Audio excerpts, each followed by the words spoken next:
Welcome to the show, everybody.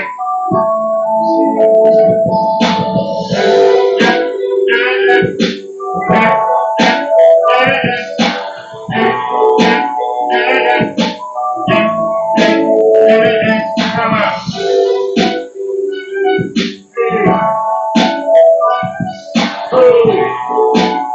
Somebody tell me what you do.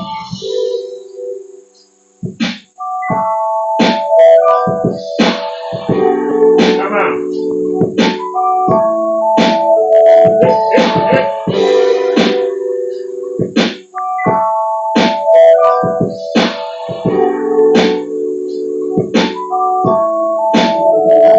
Come on.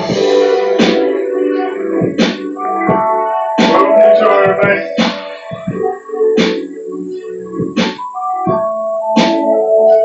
Come on.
Let's get our real theme song, and then we'll get the show started. Get our real theme song in. Y'all know what we got to do. Come on.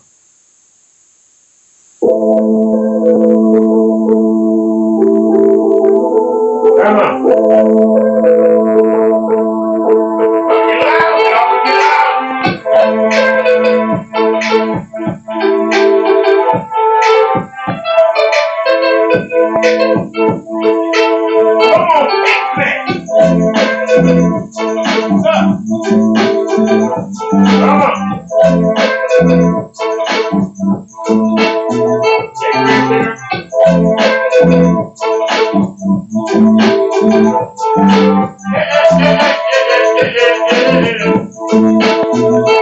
I know that.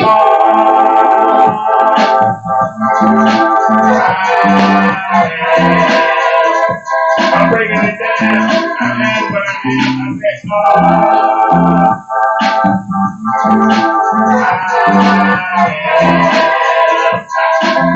Get a bird in the sun saying, I'm coming at you every day, but it's not for me.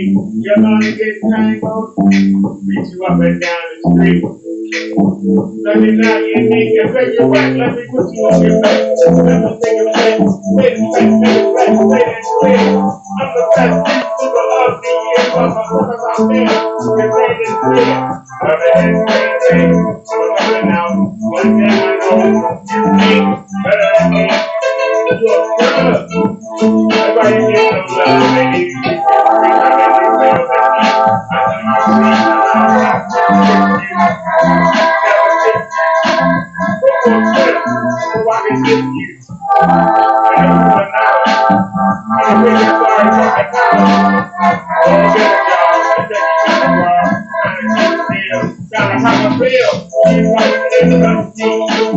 You ain't gotta work long enough to go to me.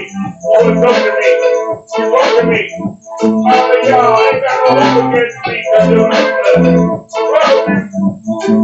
people trying to reach the level they can't get to. You can't make not so just always following the devil. That's why you always behind. That's why you always stuck now. Please smile, cry. That's what we give you proud all the time. Welcome to the brand new Revbrothaderr brand new channel. Welcome everybody. Welcome to the show. Welcome to the show.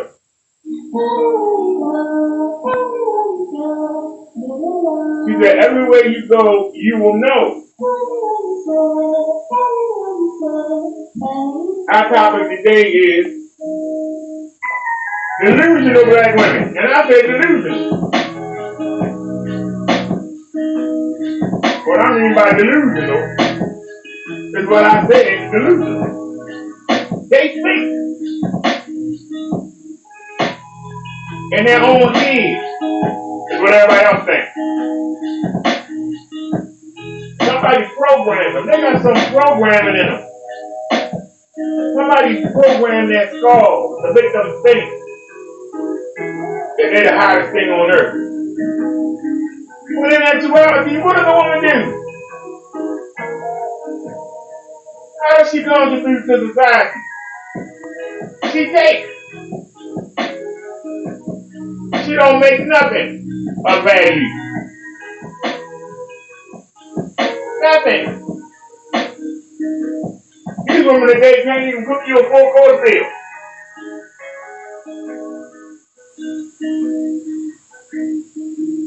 That's sad when they can't even cook. They always talking about, I got me a jolly job. I got me a jolly job. They ain't got no real job. Go out there and get a job where you building something. Go out there and get a job where you risking your life to do it. Instead of sitting behind a desk somewhere, doing somebody's hair, sitting in the office somewhere. Go do a real job. You want to be the man, do some manly work.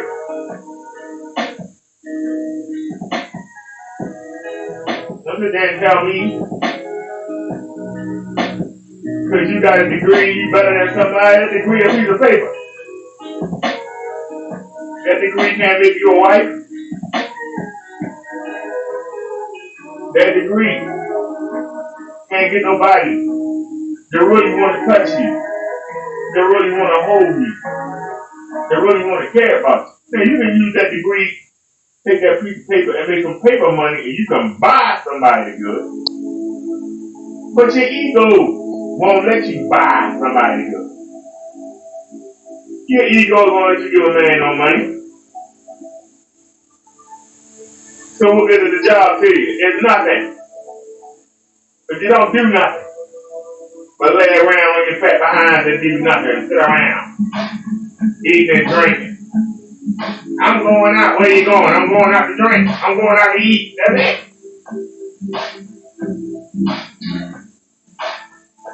Why don't we go take a walk in the park? I ain't walking nowhere. Let's go take a walk on the beach. I ain't walking nowhere. Well, what do you want to do? Let's go somewhere and sit down and eat. Let's go to a place where I can get a drink.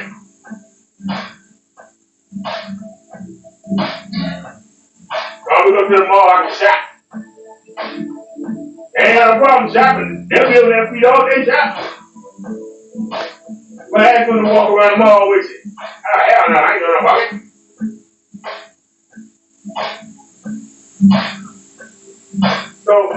Let's take a look. Let's take a looky at some of the women I'm talking about here. No particular order. No particular order. Let's start out with MABW. Because I show the other guys a lot, so let's switch it up. Let's start out with MABW. So look. So you to the MABW team. I'm back with another video. Yo, I don't know what's going on in the world, but something is going on that's affecting these women's brains. I'm not even trying to be funny anymore. The government is putting something in their makeup, something in their busted lace front. Something is going on. Something is going on. These women be weighing 400. They be wanting a man that's skinny with a six-pack. These women be making 40,000, but they want a man that makes 100,000. These women be having government help. The man has no government help and is taking care of himself. But they want all these good men. Something is wrong. Something is going on, man. Something is going on. I'm not about to talk anymore. Let's get right into the damn video. What is up, yo? Shit, let me take this off here because I gotta come to you right. Okay. Because you know I'm a Norfolk State girly, so let me get it together. Hold on. Because look, y'all ain't like that. I was crazy. Hold on. Yes, Kendra, I need help. Okay, you're too close to the phone, baby girl. Okay, hold on. Let me put it somewhere else. Close to the phone, Kendra G. Let me tell you something about big girls. You're trying to hide a face. Big girls out there, but let me tell you something about the 200 plus pounders. At least some of them. They always go from the neck up with anything that they do. Because if men see them from the neck down, it's over. I'm not trying to be funny, I'm being dead real. If you go on their profile pics, it's from the neck up. If they're on video, it's from the neck up. Anything, however they operate on camera or in front of a camera for the most part, is going to be from the neck up. And then when the man gets there to see who his date is, that's when the men will get the surprise of a lifetime. Now let's continue with the damn video. Oh, hell no. Don't hang up on me. Shout out to Norfolk State. I went to Hampton University. I see you with a Look at the shoulders. Look at the mom. I am, yeah, very much so. Oh, get out. My friends, background. Huh? Oh, yeah.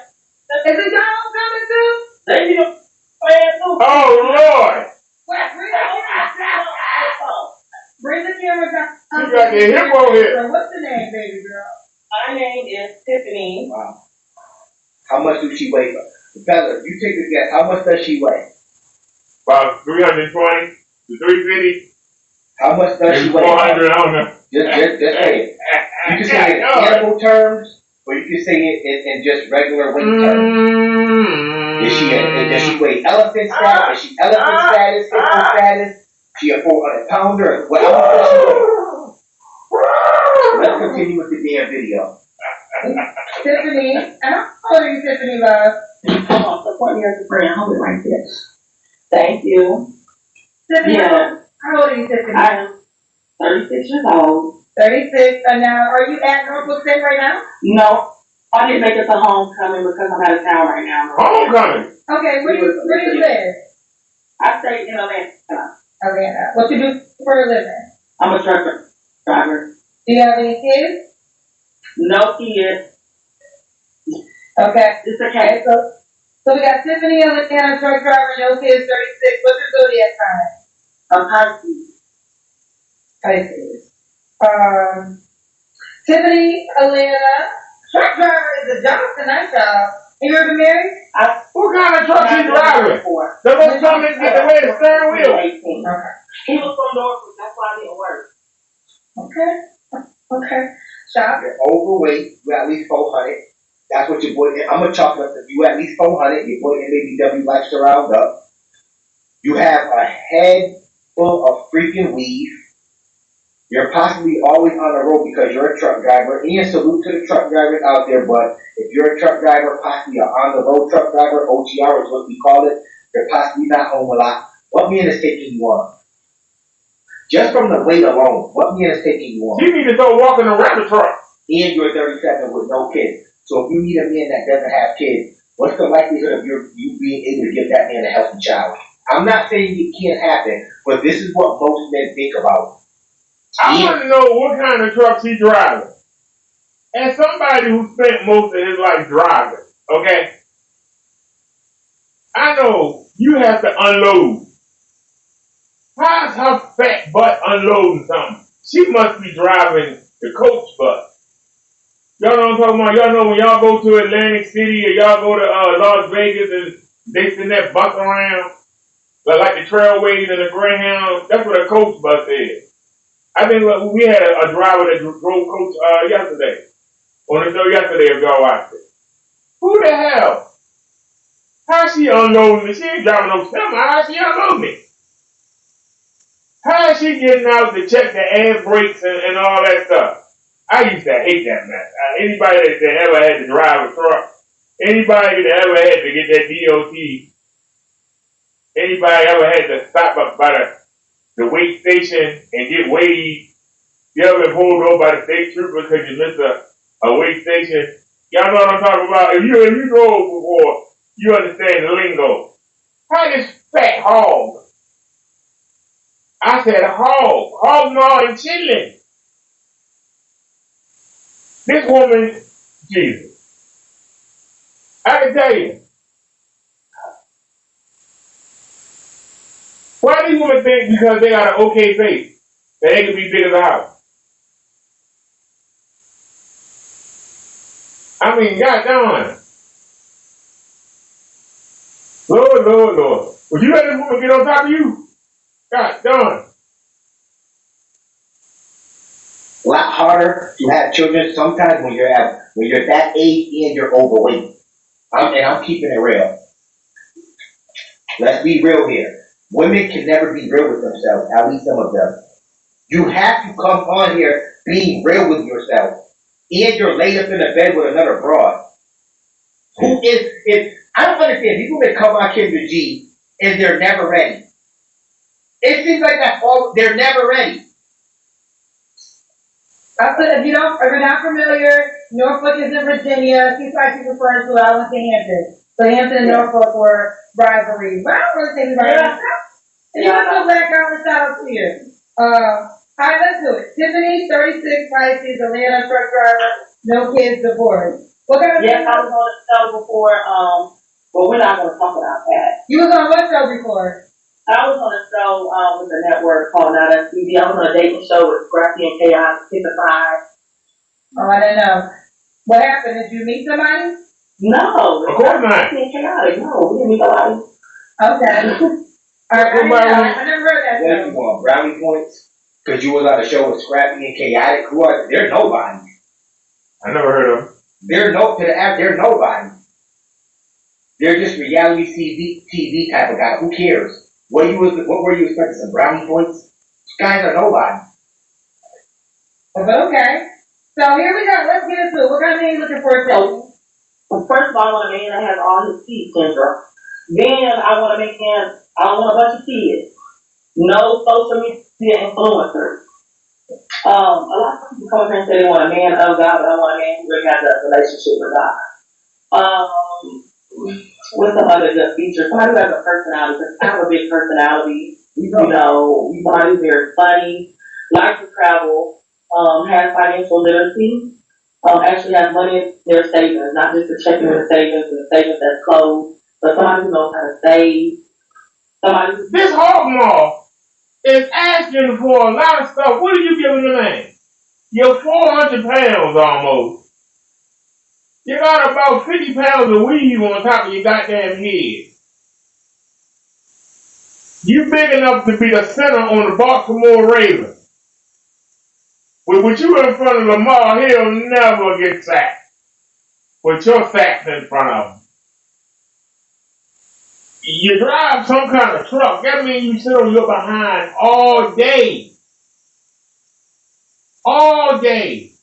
I bet you can't walk down the stairs without sweating.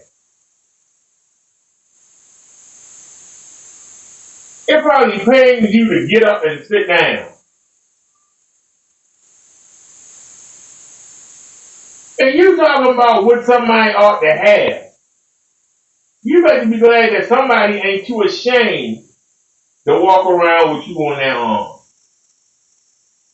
I bet you every man that you had walk ahead of you when he go someplace. He walk ahead of you.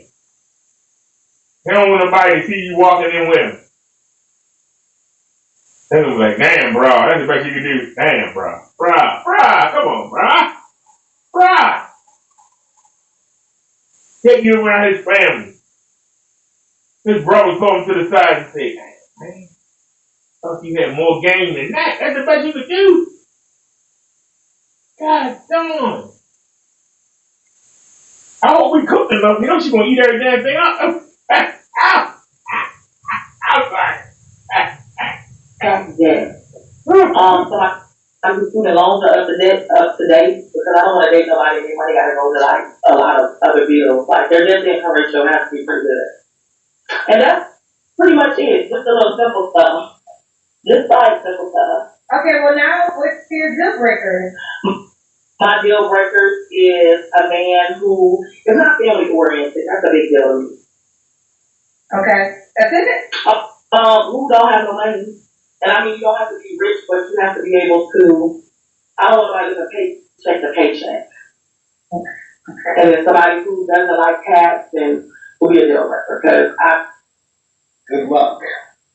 Yeah, good luck, honey. I'm going to reiterate this, and I'm not trying to be funny. You're 400. Your weed probably weighs about 100 pounds in itself. You have a cat. Most men, we don't care about cats. We might take on a dog, but we don't care about cats too much. And you're a truck driver. A man may want kids in the future. If he doesn't have kids, what can you offer a man? What can you offer a man? We have to be real here. I date guys and they're okay with cats and then they try to convince me to get rid of my cat. Okay. Let me ask y'all a question. Here's a question. Why is it that women always want the man to be fit and everything, and yet they always out of shape? This woman is a candidate for diabetes, heart disease, probably thyroid disease, high blood pressure, cancer, and early stroke. And she's on here acting like she's the perfect beauty, like she's a 10. On here like she a model. And talking about what she wants out of a man. What you want, you should be able to give the same back. So you saying you want, if you 400 pounds, then your man should be 500 pounds.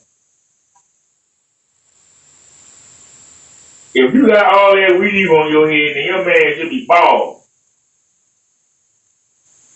If you can't fit through the doorway, your man should have to be squeezed in the doorway.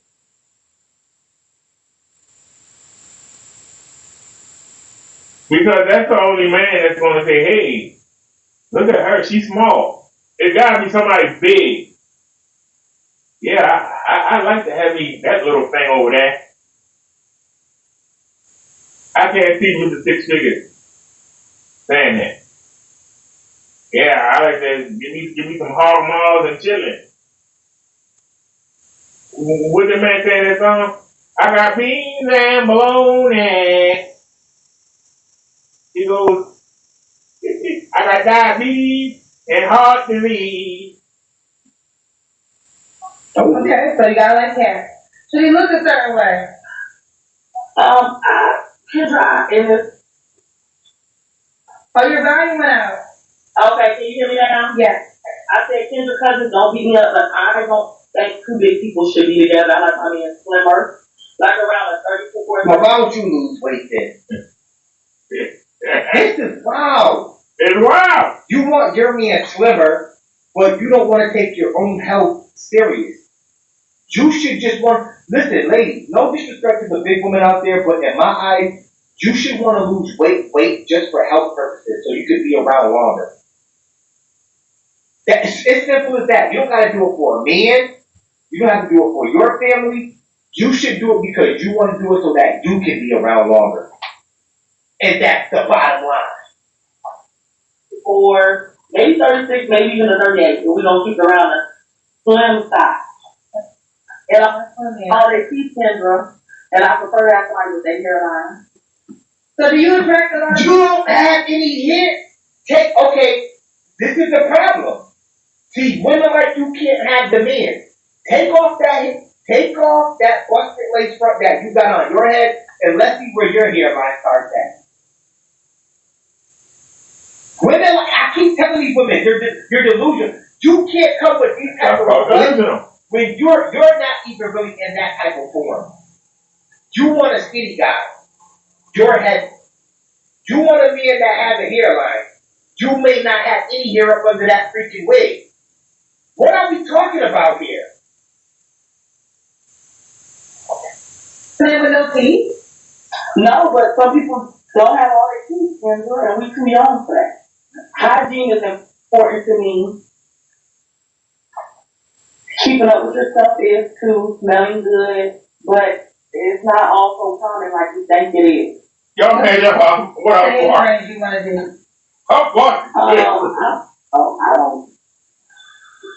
You know what? I've been dating so long, I'm open. Because I will tell you what I'm used to, but what I'm used to obviously hasn't been working. So I'm open. Not too old, but not too young. They're kind of like, let's say 30 to 45. Okay, should he be in Atlanta? I would prefer it. Somebody local, but no, the men in Atlanta, no, nobody in Atlanta. Nobody in Atlanta. They kind of It's so funny. I say this all the time. Shout out to Atlanta. No, you ain't got to say that. First of all, there are so many women from Atlanta that come on. They look a lot better than you that can't get a man in Atlanta. Okay? Y'all can just look back over my live stream over the past few weeks. Look at how many women are in Atlanta and they talking about they can't get a man. And some of these women look good. How is she going to compete with these women? How is she going to compete with those women? How are you going to compete? Honey, you got to pay to play, get somebody 60, or you got to get somebody that's like 450 pounds. You need a big man. You need a big man that the women don't want. Because to be honest with you, you're a big woman that men don't want. I'm going to be honest with you. A man wants to be proud of his woman. He got to have something that he can say, hey, this is my baby. And they go, what the hell? They go, hey, but look, man, look at that rank she got. Oh, man, look at those pretty eyes, man. Look at those. Give me something. She got a nice butt. Look at those eyes, man. She got those nice, something. Even, she got pretty feet. Give me something. There ain't nothing pretty on her. Even her arms got wrinkles and lines in them. What the hell? I don't know if y'all can see on the camera, but goddamn, she got ruffles and knuckles in her arms. Like, goddamn, ain't nothing on her to make you say, man, she just got a decent face. And it's full of crap. These women keep running to Atlanta. No disrespect to the men out there, but the status of men out there is not that well. There's men that are like, too many men on the down low, too many men that are haze. It's just too many men like that. Too many people that are carrying diseases because they're going back and forth, sleeping with men and women. As far as the men, you women run to Atlanta, then you don't want the men in Atlanta, but you leave your city because you can't find men out there because that you're going to find better men in Atlanta. And then you don't find men in Atlanta. You don't want the men in Atlanta. You women are... So then you go to Houston. That's another spot they go to, Houston. They think it's men in Houston. And there are a lot of engineering jobs. I know, because a friend of mine that I grew up with, he got an engineering job down there. I know somebody that moved to Texas.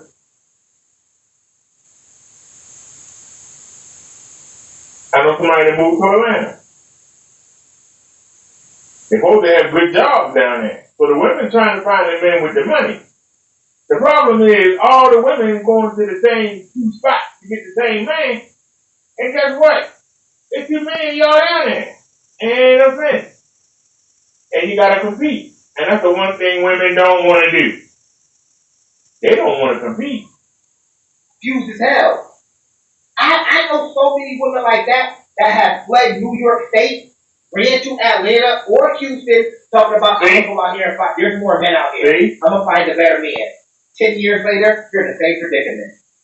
Single and lonely. Talking about all the guys out there are no good. All the guys out there are playing. It's always something. It's always something. Single and You're never going to lonely. be satisfied.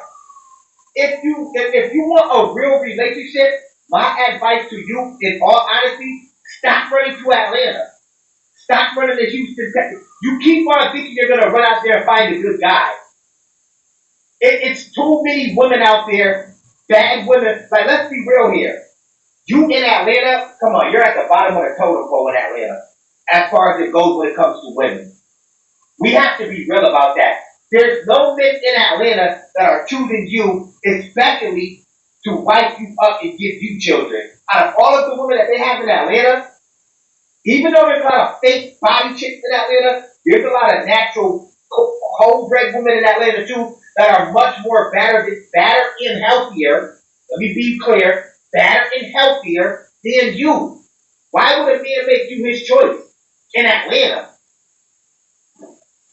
Just, in Atlanta. So no. Atlanta hasn't been working for me. So no. Now, so you can think a certain amount of money. Like I said, it doesn't have to be a certain amount, but I want the debt income ratio to make sense. Like I want you to make more than what you owe. Make more than what you owe. Okay. All right, Tiffany, let's do the Kendrick again. Well, I need to stand up and stuff. Oh, Lord. You know how Kendrick G works. Go ahead and stand up. And to any of the lucky guys that watch the MABW channel, go ahead and put in your application. Yeah, you don't have to stand up. Show us all of that 400. Show us all of it. Because you the one that want a skinny man. You the one that want a man with like a 36, 38 waist. What's your waist size? We gotta be real here sometimes, ladies. Stop coming on Kendrick G, embarrassing yourself. All you are is a part of her clown show. That's all you are. Kendrick G laughing at you, broad, and she's banking off of y'all. Coming up here making yourself look like fools. So done. Okay. Oh, Lord. Lord. Oh, no. Y'all, my boobs are not long. I still have a bra. I have my pajamas on. Okay. Oh, hell no. Did I see your legs? I can't see your legs, honey. Oh, yeah. Yeah, better go this way. I hear y'all here. Okay, y'all. Oh, heck no. Heck no, heck no, heck no. All right, y'all. She got her own equator, okay? She got her own solar system, her own moon, her own Saturn, her own Uranus is spinning around her anus. This is what we're talking about. She want a man that's a size 32 waist? Are you serious? I'm fighting like hard to get down. I want to hit 42. I started at 54 inches and we down to 46.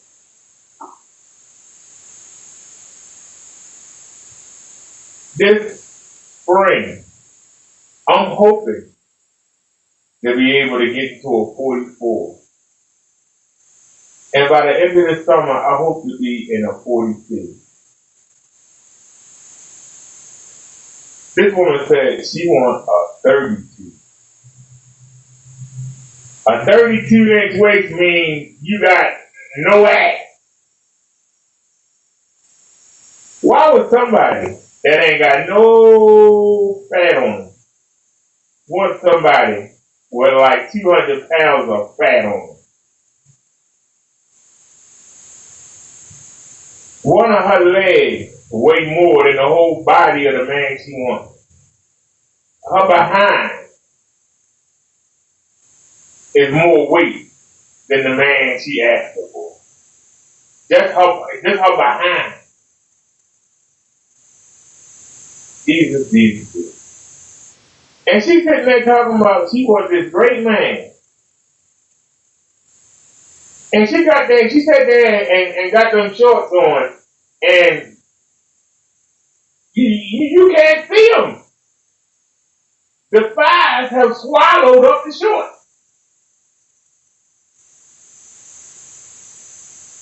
I remember back in the 70s, they called them coochie cutters. Those are coochie hiders.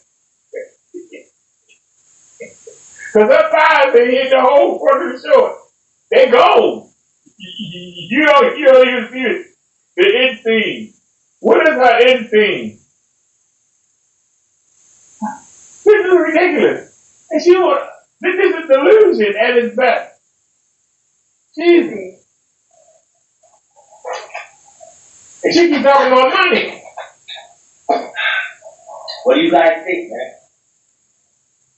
If he can eat. What do you guys think? To the MABW team, which one of you guys are putting in the application for that? Which one of you lucky guys are going to run to Atlanta and put in an application for something like that? All of the women in Atlanta, and you think a man wants that, let's be real here. You think that a skinny man wants that? I'm not going to sit up here and say a skinny guy won't smash. There are some guys that will take you on and not but say bringing you outside, they're not bringing you outside. I've been burned. A skinny man, he's not putting you in a two-seater. He gotta have a Cybertruck or F350. How you gonna put it in a two-seater if the jaws like to get out of it? Who are we kidding here, man? Who are we kidding here, man? Okay. Oh, Lord. Okay. Tiffany, What what was your last relationship? You said what? What was your last relationship? My last relationship was last year, April. You don't have to answer, but I'm gonna ask. When's the last time you was intimate with someone? Last week. About like 5 months ago. 5 months ago. 3 flaws you have to work on. I'm very got pumped and dumped 5 months ago. That's what's so funny with these women. These women will be looking for men, but in reality, they'll continue to get pumped and dumped by other guys, and then the man is supposed to come into their life and take them serious. When you're just letting other guys use you for what you got, or pump and dump you continuously. But then a good man is supposed to come into your life and take you serious.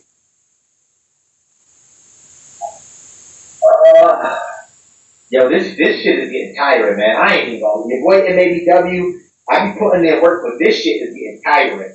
This is why I keep telling the fellas out there, before we end this video, fellas, start a YouTube channel. I'm gonna keep telling you guys that out there, start a YouTube channel. Because with all the delusional women that keep coming online, you will never run out of material. You will never run out of material, I promise you. You will never run out of material. Too many delusional women keep coming online, and it's never going to stop. Take advantage of it, fellas, while you can. Take advantage of it while you can, I'm telling you. very outspoken, and I need to work on not trying to save people, meaning they give me a side story, and I'm like, maybe. And then also, I need to work on not saying everything that comes to my head. You need to work on not saying everything that comes to your head. Yeah, everything that doesn't have to come out. Okay. That's fair. All right, Tiffany. And why would a guy be lucky to be with you? Yeah, I mean, it's me. I have a big personality. I love to travel. I'm very not so codependent. I can be on my own. I can function. I'm not like type of woman to get a relationship and I gotta know what you. why do women keep saying they want to travel? You don't hear men saying they like to travel. Normally, a man is dragged by a woman somewhere. Men are happy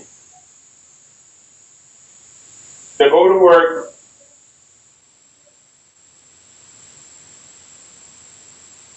come home and relax. Women want to be going out traveling. Because they got to be seen.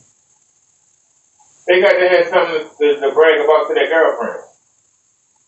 That's why I say the majority of women don't even care about their men. They just need their men to help them keep the front up. They big time, they big balling, they doing all these things, they going all these places, they handling, all this business, they doing all these things, or whatever.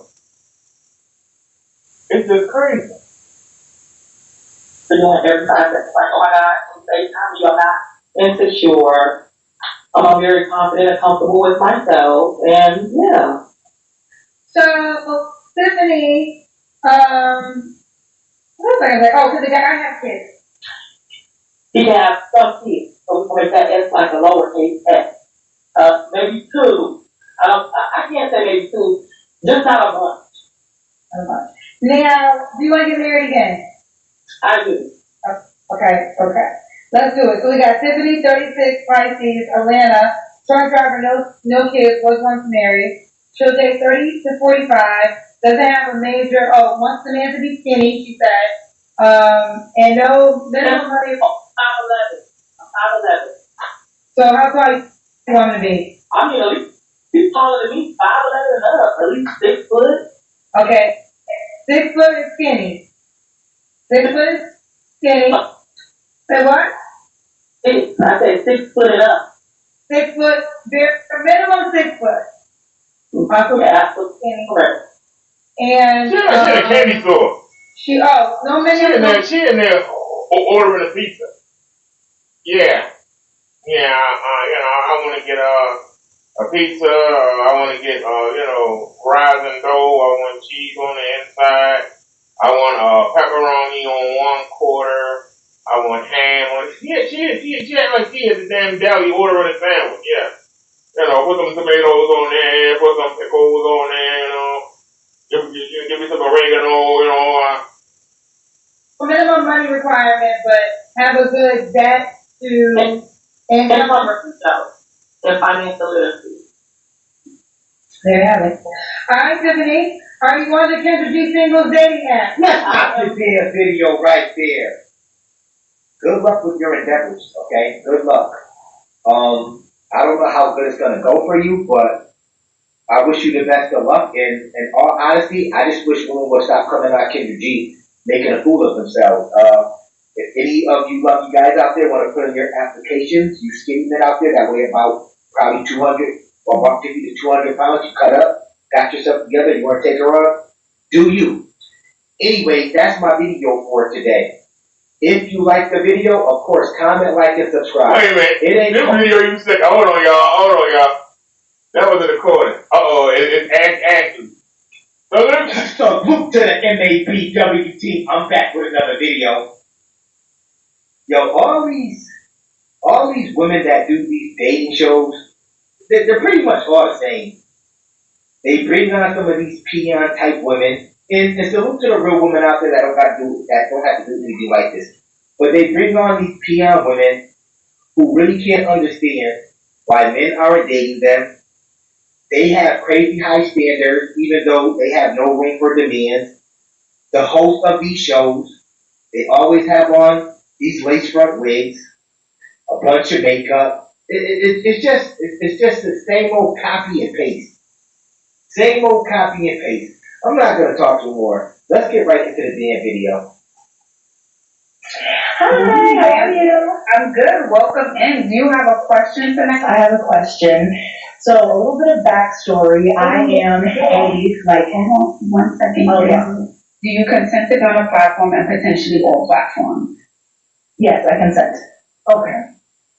So I am plus size, and I feel like it's gonna make me get in my head about dating. I've actually never had a boyfriend. Up until now, I consider myself a lesbian, but I've been trying to date more men. I've always been bisexual, but I just find that women are a lot more accepting, and I've never really felt the same sort of level of attraction and want as a woman. So I would love any advice that you could give. I'm almost 400 pounds, but I do you know, I feel like I look cute. I have a really nice shape. People Oh, like, Jesus. I'm almost 400 pounds, but I feel like I'm cute. You can't rate this. You can't rate this so hard. 400 pounds. Enough said, man. Let's continue with the damn video. 400 pounds. tell me that they don't think I weigh that much, but I think it's more like mental. I know that men want to enjoy my body, but I've never had anyone really want me for me, I guess. And it's also a little bit difficult to date because I am high earning. I'm a full-time content creator, and whenever I meet guys, I usually tell them I'm a teacher, you know, because Ladies, once again, especially to you 400 pounders, let your boy MABW give you a few things that men don't care We about. don't care Okay? about your money. Okay? And we're not intimidated by it. We don't care about your dumb degrees. We don't care about your career. And we don't care that you're a high earner. Okay? I don't know why women gotta keep on reading like that. You think a man will be intimidated by you because you're a high earner? You weigh 400 pounds. Let's start there first. You weigh 400 pounds. I don't think any man will be intimidated by you. I'm just being real. See, I can't come up on here and sugarcoat anything. Well, let's be realistic here. I don't think any man would be intimidated by a 400-pound chick. I don't care if the chick made $1 million. If she was 400 pounds, you have no intimidation factor at all. I just can't see that. Oh, she's a high earner. And she's 400 pounds. I'm intimidated by her. You said no man never. What are you talking about? because I am a Hebrew teacher, but you know, you get those comments like, oh, you're big money, you're this, and I'm trying to avoid that. I don't even bring over to my apartment because of that. So I want the truth and any compliments, or not compliments, you know, advice you can give me to level up. So I will say this. There is a group of men in the world who love plus size women, right? I say most African men, most Caribbean men like a full-figure woman. I know that for Yo, sure. listen. Your boy MABW, I'm Jamaican and Trinidadian. Yeah, we like some women with meat on their bones. Not that much meat. Y'all convince me with the bull crap. Your boy MABW, I'm Jamaican and Trinidadian. Yes, we do love women with meat on their bones, but we don't care about women with that much meat on their bones. Stop trying to make it seem as if black men just love these plus size women, especially just because we're Caribbean. Cut it out. I think any man likes some meat on the bones. I'm sorry. That ain't nothing sexy attractive. Man, she just ugly. I'm sorry. I can't find nothing sexy about that woman. God. Oh, sorry. I wouldn't touch her with a 10-4. I will run. Sorry, where you going from? Is that I'm from the she talking about? Milwaukee, Wisconsin. Okay, you got a lot of energy. How old are you? I'm 36. 36, what you do for a living? I'm a restaurant owner and I got a food truck. I also got a salon. I do hair. I do locks and stuff like that. Okay, so you're restaurant owner, food truck, and you do hair? Yes. Okay. And you do hair. Okay, you have any kids? I got 2 boys, they grown though. I got a 19-year-old and a 16-year-old. Okay, both are the same man? This man ain't grown. Same man. He's a priest also. Don't get to ask me about him. I'm sorry right down to that. Yeah, he's a good guy. Okay, sorry about that. What's the zodiac sign? I'm a Gemini. Okay, let's add that. So you ain't got that time to your face all the time. We got Yumi, Milwaukee, Wisconsin, 36 Gemini, restaurant owner, food truck owner, also does theater. She like a little boy. Yeah, boy. It's by the same man. Unfortunately, your dad passed away. They just What kind of you looking for, Yumi? That's my worker. Say, hey, Linda. Hey, Linda, boo. Yumi, you gotta stop moving. The person's gonna be irritated by you. Okay. Okay, just get situated. I love your energy, but just okay. Okay, I know. What's her name? A good one. Someone that's supportive. Someone who got morals. Someone who talks to God. someone who, I mean, who's perfect for me? I can't really say exactly, because I've never met the perfect man for me. But what I'm looking for is someone that God sends. So if you don't believe in Jesus or God, none of that, we'll go around. Oh, y'all. Well, we should come up here with this army fatigue, got the Rambo head wrap on.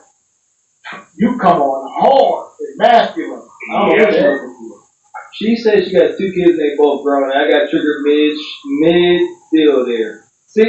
For one, 19, you may be an adult, but stop with the grown. If you ask me, shoot, I wasn't grown till I was about 30. Man, it's funny. Looking back when you young and the old folks like you still wearing behind the ears, your bones still soft, ninja. That was true. 16 is not grown. What is that? That's desperation and poverty. Anytime these adults are really trying to shove their kids out the door, you ain't paying no bills. You smelling yourself. You got real expensive now. Now I can't go get your shoes from Payless. Now you got to go. You 16, you grown. You got 3 businesses. 3. I'm sorry. She looked like a young singer. I'm trying her to sing Candy Girl. You are my world. I even wanted her to break out. Mr. Telephone Man. That's you on my mind. If a kid is grown, that's poverty. She's like a little boy. When you start having them babies so young in high school, these women don't have time to parent. They become friends with their kids.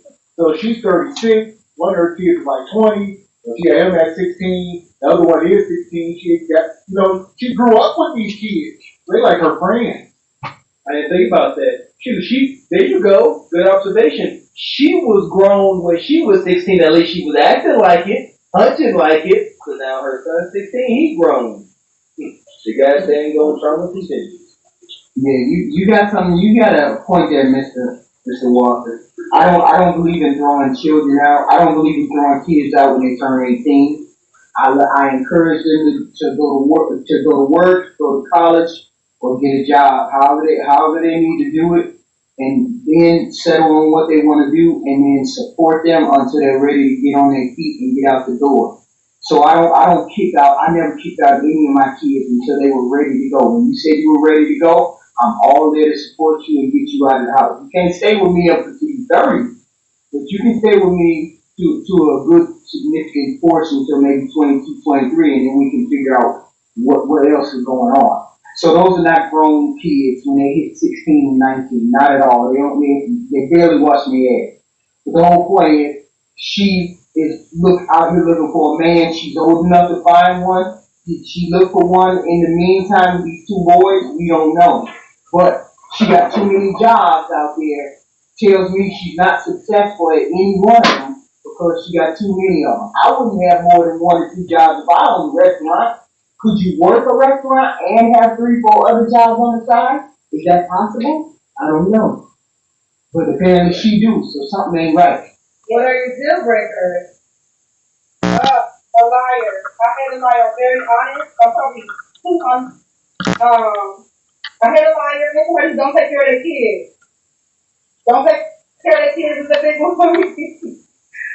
What else? Let me think. Someone who don't have any ambition.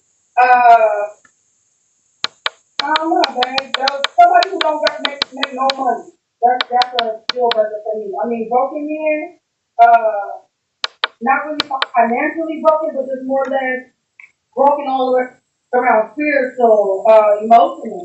People who don't love their mama. If you got a problem with your mama, you ain't gonna like me. So, okay. So should he look a certain way? I used to when I was younger want to look a certain way, but girl, we grown now. Nah. You know what I'm saying? I don't think. Okay, well, let me not say that. I need to be able to look at you. Okay? So if I can look at you, we good. But other than that, teeth. I'm a big teeth girl. Okay. So you gotta have all your teeth in your mouth. That's a big one. Okay, you gotta have all your teeth. Okay. Yeah. That's all right. What about money? Can you make a turn on money?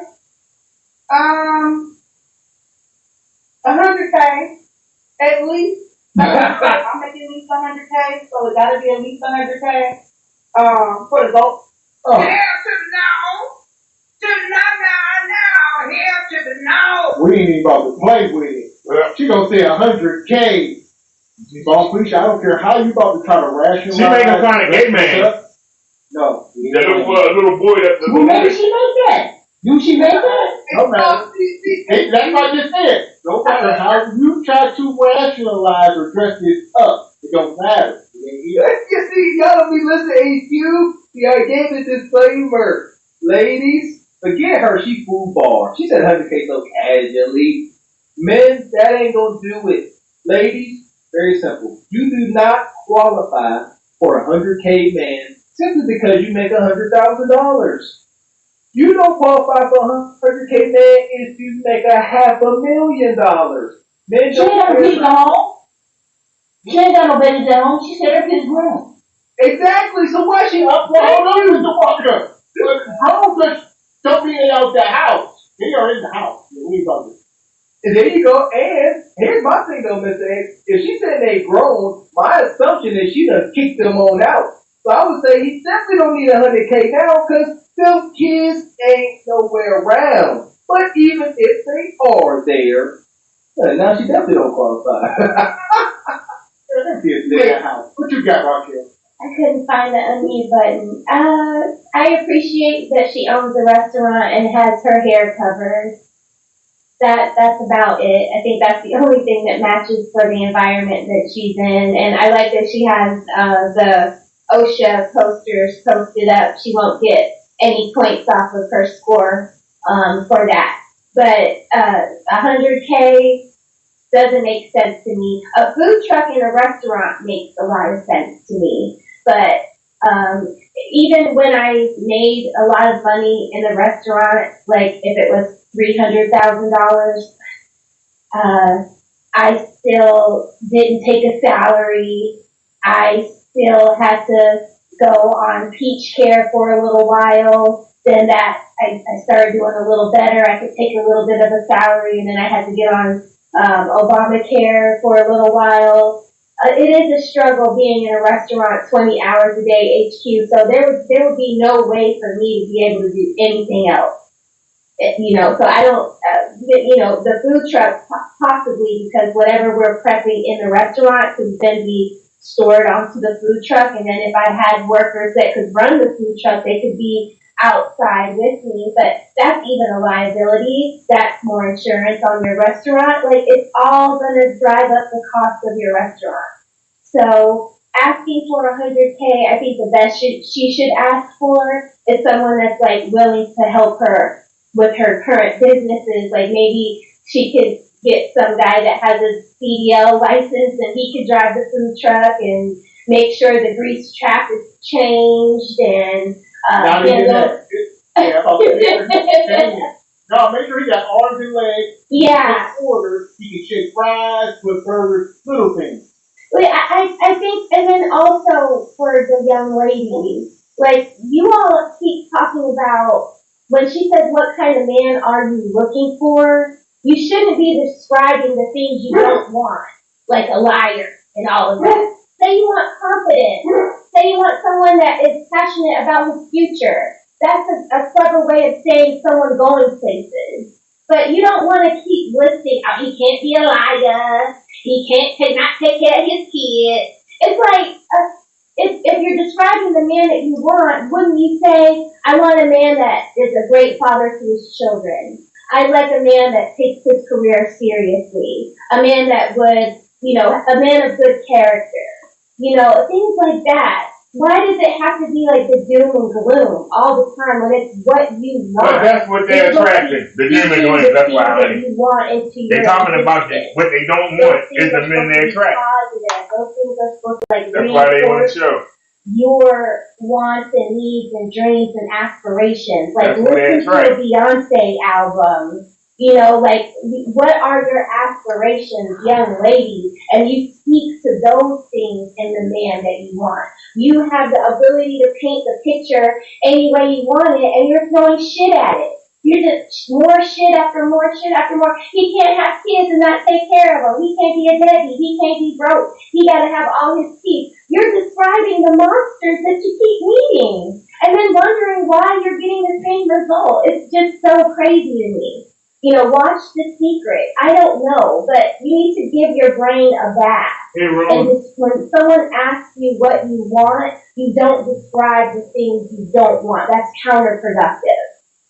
That part. So, here we go. Hit the like button. Hit the like button. That's all right. What about money? Can you make a ton of money? 100K, at least 100K. I'm making at least 100K, so it gotta be at least 100K. For the goals and stuff I'm trying to do, financial wealth and generational wealth is what I need. That's what she remind me of. She remind me of Left Eye. She remind me of Left Eye. You know the thing that burned her boyfriend house down? That's you right here, Left Eye. For my children, I got these businesses. I'm trying to open up franchises, so you gotta have some type of money. They said that a lot of people in the world don't make 100K, but all of the ones that do bartenders do. Hey, that's the way it goes. Somebody said that I gotta start asking for tax returns and pay stubs because they're trying to figure out how most of the country is struggling, but everybody that's around me make 100K. I'm just being honest with you. It's really not a lot of money. Like when I look at my tax returns and it's over 100,000, I'm like, how many doing that? So I'm just being honest. Okay, so you say you gotta make at least. So if you made 75K, don't reach out to me. It depends on what you're trying to do, Kendra. Because when I first opened up my salon, I wasn't making 100K. You know what I mean? Opening up this restaurant. When I first started out, I wasn't even making $500 a day.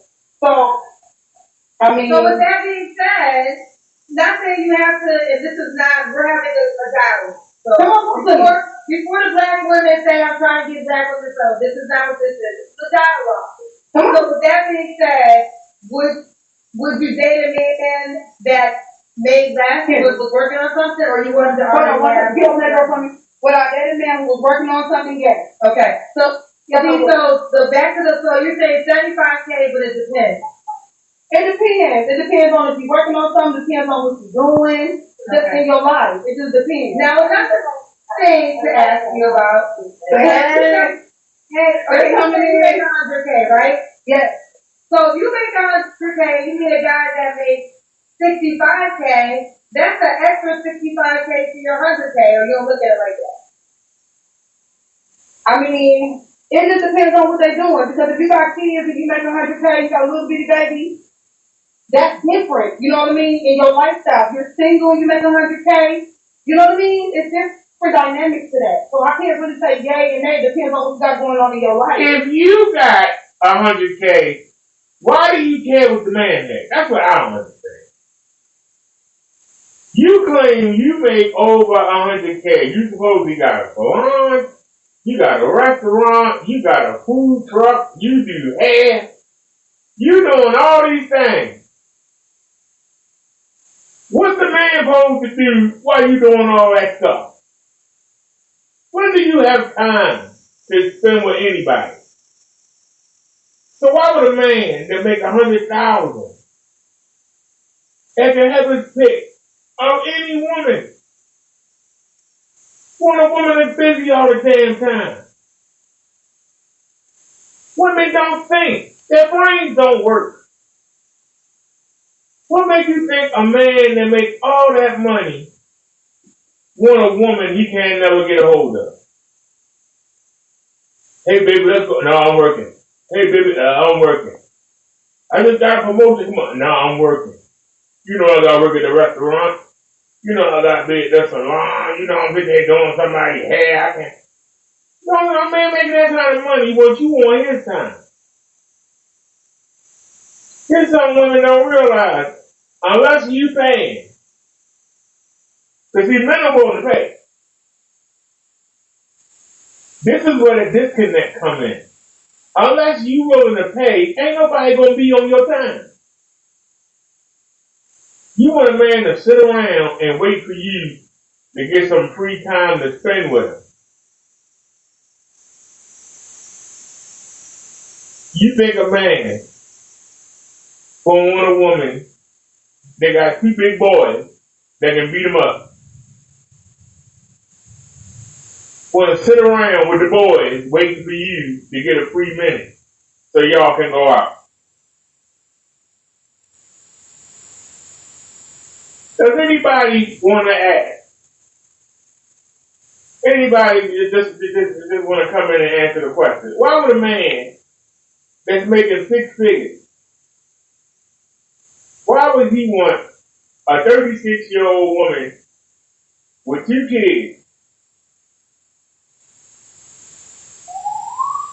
kids old enough to bank them? Why would he want to deal? And the father's dead. So that means there ain't nothing for the father to leave kids. So the kids gonna be looking to get their inheritance from you.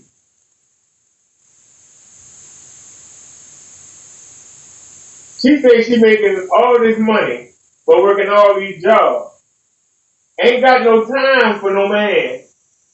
But she expect a man to make all that money to just sit there and sit around twiddling his thumbs, waiting for her to get a free minute. Nah, honey, you going to pay to play.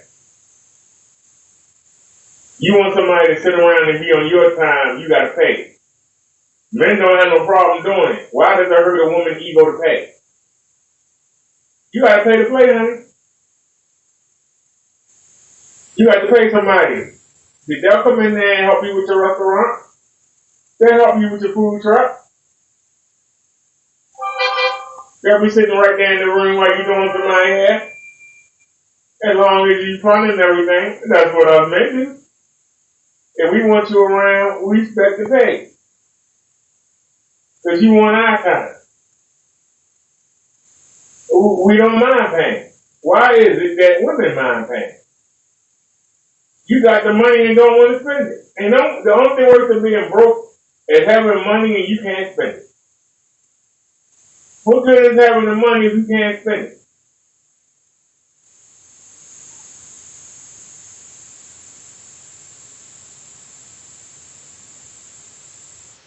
I don't know who FBC is,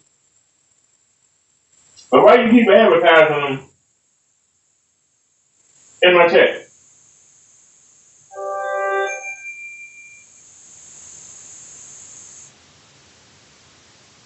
But seriously. And she looked like a little dude. I ain't seen her with that bonnet off her head, but she looked like a little boy. I'm sorry. She looked like a 15-year-old boy. I'm expecting her to get a basketball court. To get a basketball hand and be spinning it. And through dating and through getting to know you, that's how it happens, you know? What? And I said this the other day. Shout out to HQ. I'm starting to adopt HQ theory of these women can ask for whatever they want. It don't mean they gonna get it. Because these are the desperate downtrodden. And I told y'all the other day, it's like taking the kid into the ice cream shop and say, get whatever you want. And you expect them to say, just give me vanillas. That's it. No, they want gummy worms, sprinkles, chocolate chips, everything. And that's what they do when they call up here. It is what it is. We see this as being desperate and just despicable, but this is up here, with our little mama up here, she flexing. This is all flex work. She's stunned, she ishing on y'all ninjas. She done described all 4 of her businesses, and as she's sitting here, Miss Boss Lady, in the kitchen area, whatever, she got her workers, hey, open that door for me. Yeah, my workers coming in. I'm a boss. This is man activity. This is man activity. Men do this to show that they about something, they accomplish something. She thinks this display gonna get her the man she desires. Quite the opposite. If anything, it's only attracting ninjas that's broke because you're showing employees. Right. She's attracting her next employee. Exactly. Yeah. Yep. Ain't no way, 100K coming out of a restaurant in this economy. Ain't no way. Maybe she mean total 100K, and then she ain't paid the salaries, and she ain't paying the hires, and she ain't paid what she rent. talking about. She talking about cut. She ain't counting overhead and all that. Yeah, she ain't doing that. So yeah, you might be making that 100K, but you ain't bringing home that 100K because you got 4 other jobs. You tell me you ain't bringing home no 400K. So you wouldn't have, if I made 100K and it was just me and I only had to take care of 1 kid, of course we could make it and I wouldn't need another job. But she got 3 other jobs, which tells me she probably bringing home 10 or 15K from the restaurant, and then she got to make it up on the other stuff. Not even that, HQ. Not even that. Not even that. Yeah. It's a sacrifice where our quote described it perfectly. When you first start, and me and Miss X, we made some mistakes in our first business ventures together. But yeah, you got to really, it's a struggle. And that's why we laugh at them. Being an entrepreneur is a struggle. Yeah, you got to make your way out the forest. That's the risk. High risk, high reward. What's the risk? Being broke, not having a salary, working more hours than you can imagine. But with all due respect, the stress is different. The stress and anxiety it never go away, but it's really worth it. You know what?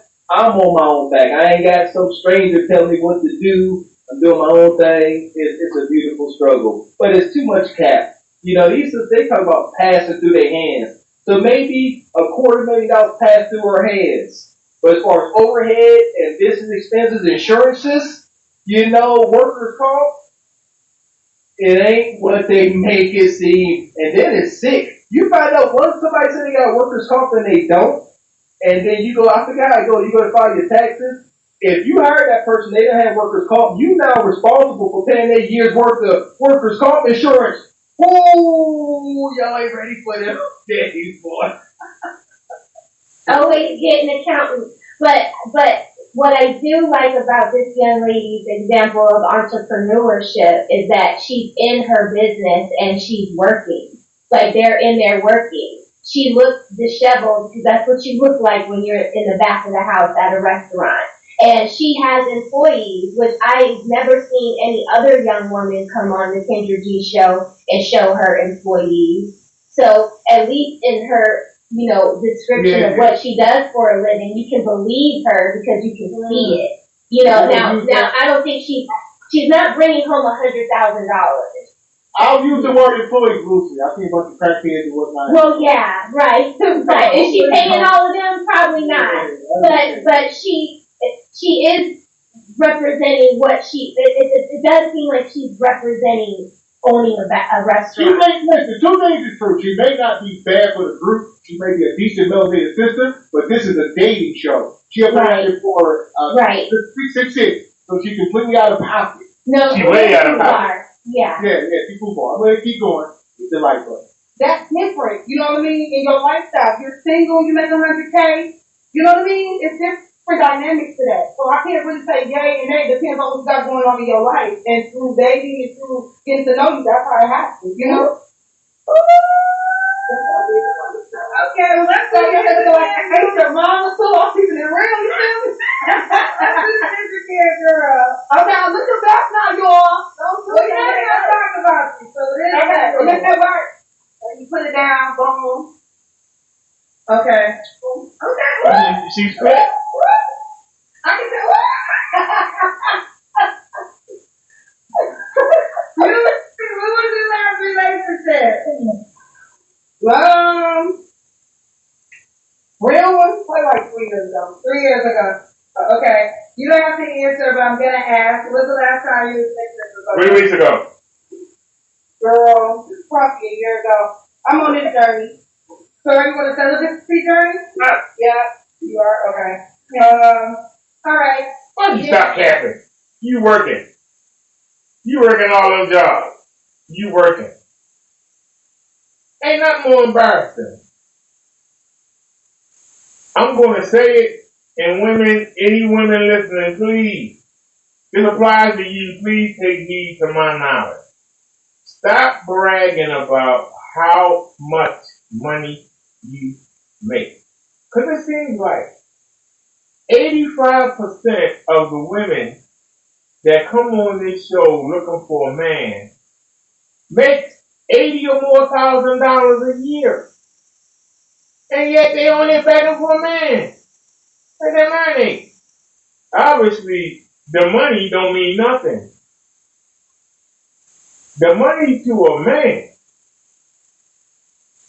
is more valuable than money is to a woman. Because a woman can't attract a man with money. A man wants you because he wants to bang your box out. He don't care if you live in a tent on the beach. If he wants you. He don't care if you live under the bridge. He don't care if you sleep on the all-night subway. He will take you off that subway. Women, on the other hand, the man that they want, he got to be perfect before she even look at him.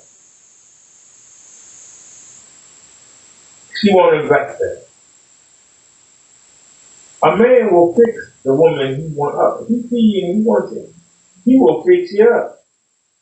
He'll get you a weave, get your nails done. He'll buy you a bra and some drawers. He'll get you some knee highs and some shoes. Whatever it takes. He'll make you into the woman he wants. And that's what's missing from modern women. The men you want, they want to mold you into the woman that they want you to be. They want you to get with them and be on their program. But these modern women have their own program. They got their own way of walking, their own way of talking, their own way of dressing, their own way of doing things. And it clashes. The man that got the money, he ain't gonna settle. The woman that got the money, she has to settle. Because a real man ain't gonna let a woman boss him around. So you can't get that go-getter. That man with the ambition you talk about, he don't want you. He wants you to get on his program. This woman is looking for a man to help her. Well, her business. Men don't work that way. Men want you to assist them in their growth. It's the total opposite. Opposites don't attract. Opposites attract, but not total, exactly the same. You trying to do something, he trying to do something, somebody got to take a back seat. The woman can't be the alpha and the man be the alpha at the same time. It don't work. Somebody got to be in the front and somebody got to be in the back. They say a relationship is supposed to be equal. No. It can't be equal. Somebody got to be dominant. Somebody got to be submissive. You can't have two dominant people. And women got to understand that. In order to get that money, you got to throw away your femininity. When you throw away your femininity and take on that masculinity, you lose attraction to most men. You're not attractive. And your degrees ain't gonna help them. Your money ain't gonna help them. But a man don't want to hug your degree. A man don't want to nibble on your degree. He want to nibble on your neck. A man can't sleep with your money. The man want to sleep with you. The man wants you in the bed under his arm. Not a bed full of money. Not a bed full of college degrees. When women understand that, we can get past all this. But they got to understand. The same way if you are homosexual, keep it on the down low. Women, if you ambitious and you want to go out here and do all these things, keep it on the down low. When the children get out the house, then tell your husband, hey, I want to go start a business. Can you help? And go from there. But coming into the relationship, it can't be about him and about you at the same time. Somebody got to take a back seat. Somebody got to take a back seat. How? Until when? Relationship or marriage? So God tells me, I'm working with God, I'm on the mission. Amen. I'm working with Him. He's telling me so much that happened in the time I've been celibate, I'm just gonna keep going with it. Okay, so good things have been happening? Oh my God, I've been working on my food truck for like 5 years. God told me to let this man go. I had to talk to for a long time, multi-million-dollar dude. But I kind of he dealing with other women, I was dealing with that, you know. God told me that wasn't for me to let it go. And within like maybe a month and a half of letting it go, I opened up a restaurant that was given to me. Ooh, I love it. So you got that negative energy off of you. These are things, I know a lot of people don't believe in psychics, and listen, I'm not here to convince you of anything. But I know I bring Susan on my personal spiritual psychic, and one thing she taught me is people's energy can affect you, and that's why sometimes when you're dealing with like somebody that So Kendra, you just told me, Miss, what she just said. She just said the multi-million-dollar guy that she was with, she got rid of him. That's what she said. But you didn't hear why. She said because he had multi-women. The majority of these men that y'all women want so bad, they know y'all want them. They're not going to stay with one. You better be a one bad chick. They're not going to stay with one. They're going to have 2 or 3. You're going to be part of a concubine. Especially when you working all day. That man supposed to sit around and wait for you. That's why I say if you want to be the alpha, you got to be real. If you want to be a woman and you want to go out here and make that money, you need a man that's going to sit at home. You need a man that's going to be on call. Because when you want to go do something, he got to be ready. He got to be on call, on your time, on your program. You got to pay for that. Men pay for it. Why can't women pay for it? Why is it an insult? It should be an honor. I know it feels good when I give a woman something. It feels good. Doesn't it feel good when you give somebody you care about something? Doesn't it feel good? Oh, y'all don't know when y'all take. Y'all receive. Well, if you want to hold the bag, you're going to have to ration out some of the content of that bag. You can either wait to be given something, or you can be the giver. Which one you want to do? You can't be both. It's hard to be both. Because if you want a man that makes more than you got to be up under that man. The only way you can get a man that's going to let you do what you want to do, and it's going to wait around for you, you're going to have to find you a Pookie or a Ray Ray. You're going to have to find you a man that might work at the McDonald's. Find you a man that might be at Wendy's. Find you a man that might work at the Department of Recreation, picking up the poop in the paper in the park. That's the kind of man you got to look for. To you older women, you need to go check out the senior citizen bill.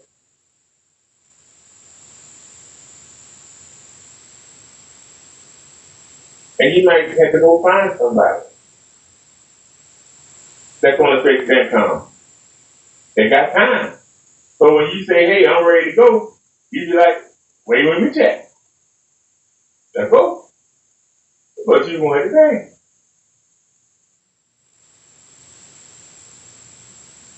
That's it. And when you got the money, you can decide if you want to go old, you want to go young, you want to go with somebody your age. You got the money. All you got to do is find a guy. Find a guy that you can say, hey, you know, he might not make the money I make, he might not be 6 foot tall, but you know, I can work with this. Because that's what I'm meant to. If we know we ain't got the money, we go, well, you know, she's a little fatter than I like, or she's not as pretty as I would like. But you know, we can make it work. That's what men do. Why can't women do it? Are we better than you? Are men better than women? Because y'all call it settling. It's not called settling. It's not called taking what you can get.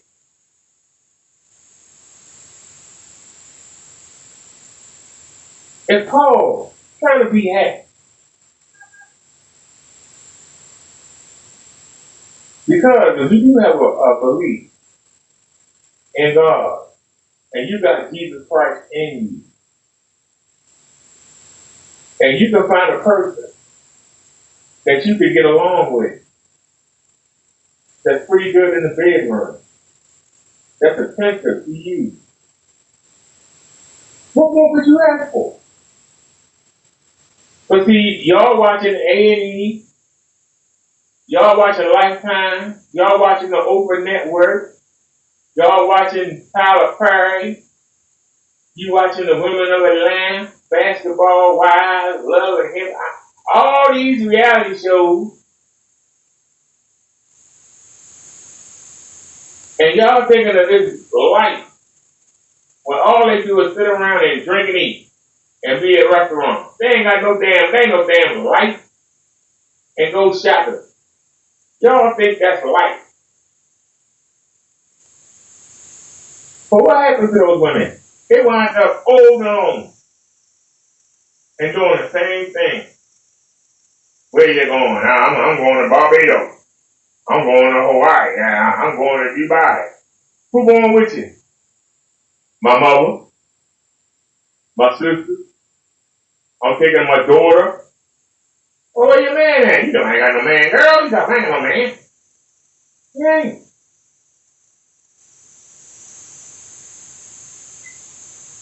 For a woman to say she don't need a man, she's a goddamn lie. For a woman to say she don't need a man, she a goddamn lie.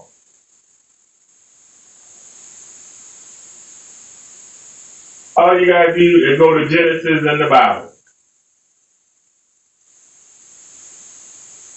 The last thing that God made was the woman. When he realized that Adam was alone, had already made the animals and had named them. And every animal had a male and a female. But Adam had just him. All the angels. All the angels was just him.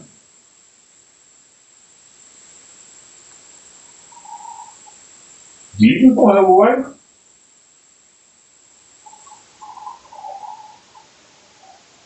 And God was like, wait a minute. All the animals I made so they can procreate, I gave them mates. Well, Adam don't have one. So they put Adam to sleep and they took one of his ribs and they made the woman. So the woman was made out of the body part of a man. That's why the Bible says a woman leaves her family and is cleaved to her husband. Women are not meant to be alone. You're not meant to be alone. You're not. You are attached to the man because you made from the man. So a woman can't say she's better than a man. You were made from the body part of a man. How can you be better than what you made out of? Anybody want to answer that? How can you be better than what you were made out of? How can you be better than what you're made out of?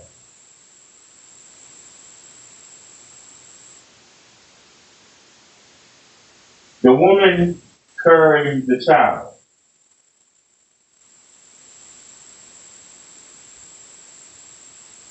The woman carries the child. She's an incubator. But the life source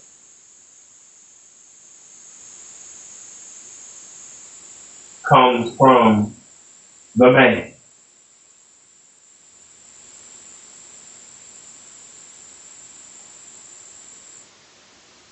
The woman is basically a box holding the egg.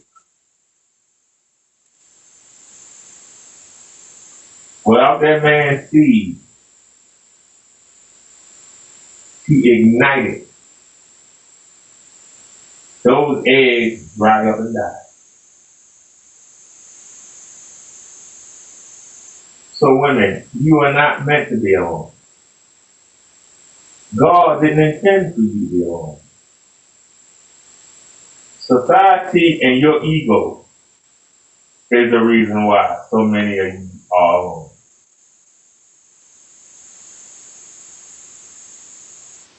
And I can tell you, go look back in history. There's a reason why women outnumber men 8-1. There's a reason for it. See, God don't make mistakes. There's a reason why women outnumber men 8-1. Because a man, up until the Romans killed St. Peter and took his position as the head of the church and named their own pope and kind of changed the New Testament around, guess what? A man can have as many wives as he could afford. He had to take care of them. See, that's where that provide comes from. He had to make sure they had a place to live and something to eat. As long as he did that, he can have as many wives as he wanted. That's why when the Pharaoh, the Pharaoh with Moses, the reason why Moses was put in a basket and sent down the river was because the Pharaoh realized that after they had enslaved the Hebrews, that they were starting to outnumber them. They were just growing. They were just multiplying. And it was like, there's going to be so many of them, they're going to take us over. So he made the declaration, all firstborn sons must be killed on the spot. Moses' mother hid him. And one of Pharaoh's daughters found him. So the slave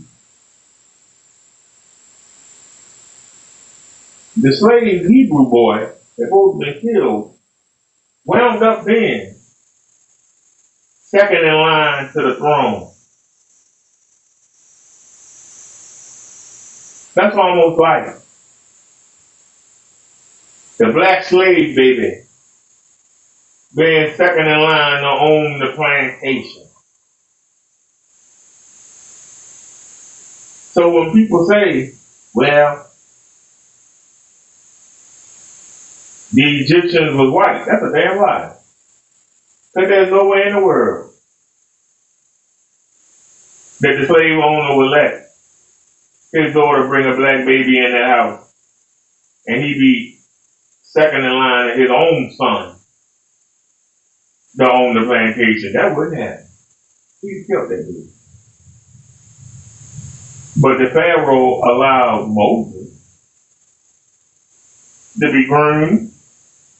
He was a prince. And if the Pharaoh didn't have a son, Moses was next in line for the throne. So they had to look the same. So when people say, who tell you that lie? I just fooled you on that. But, so the purpose of me telling you the story is that the plan backfired from the Pharaoh. He thought that by killing the firstborn, that it would limit the population. The same way that the white man thought that by getting the man out the house and offering the woman the house and the check, that it would slow down black people from multiplying. No, it didn't. It increased. Because instead of the man being with one woman, the man learned how to fruit, how to spend time. A couple days at one house when the woman got her check, and then go to another woman's house and she got her check, and he still got the money that the government didn't want him to have, and was dropping children along the way, house to house.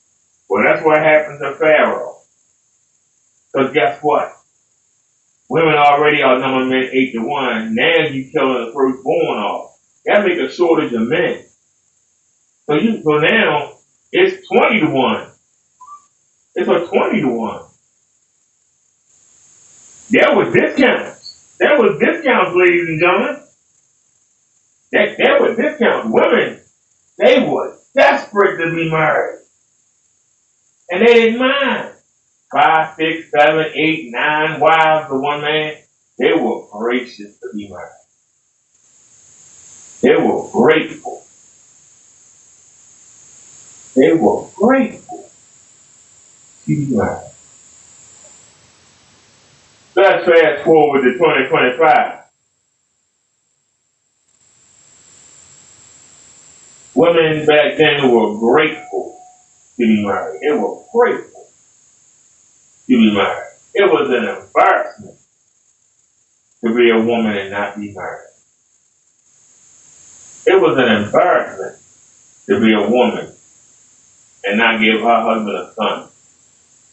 There were queens that were killed by kings, but they couldn't produce a son to take the throne. Jesus told a parable in the gospel about the young maiden. They waiting for one man to show up to pick one of them. And they all sitting around waiting for one man to come pick them. And they all desperate to get picked. Let that marinate for a second. Let that marinate for a second. Even Moses, when Moses killed the Egyptian and ran off into the desert, and he helped out. The man had 7 daughters, not one son. And they were trying to get water, and the men of the town were like, and there ain't no man. Ain't no man. And they wouldn't let them get the water, and Moses came there and beat one of them up, and they ran off. And then he wound up marrying the oldest daughter. That man had 7 daughters, and none of them could find a man to marry. And they were desperate for it. They were desperate. There wasn't no single man. They were desperate for it. There wasn't no single man. Moses came in there. Man told him, you can have my daughter, come on in and help me with this farm and give us some male children or something. God damn it. Let's get this party started.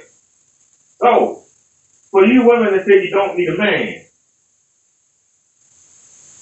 your ancestors would have told you different. The Bible tells you different. But you listen to what the TV says. You listen to what the internet says. TikTok, Instagram. You listen to what the reality TV show says. So you keep on the path you want. Good luck. Like too. You can. It does block. So this is you're a witness in that story. Like you were in a little bit of toxic situation. But it wasn't to let that go. You got banned. Your business. It didn't feel toxic when I was in it though. You understand what I'm saying? It felt like the right thing to do because everything I wanted in my life was good. I didn't have to worry about nothing. I didn't have to ask for nothing, but I was asking for God. I wasn't feeling fulfilled. So I asked God. I don't know who Rose is, but Rose, that's the one thing that I will never do. I will never show anybody's live stream. I only show, we do video reaction. I don't have no problem with single by choice. I don't have no problem with caught before the horse. Don't have no problem with SBW, whatever it is. Don't have no problem with Kendra G. Don't have a problem with Kevin Samuels. But I just react to the video.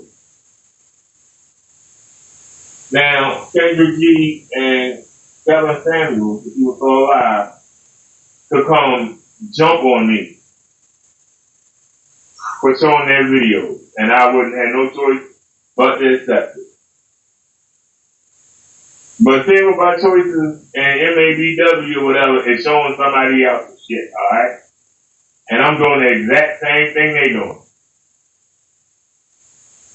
That's a whole different category.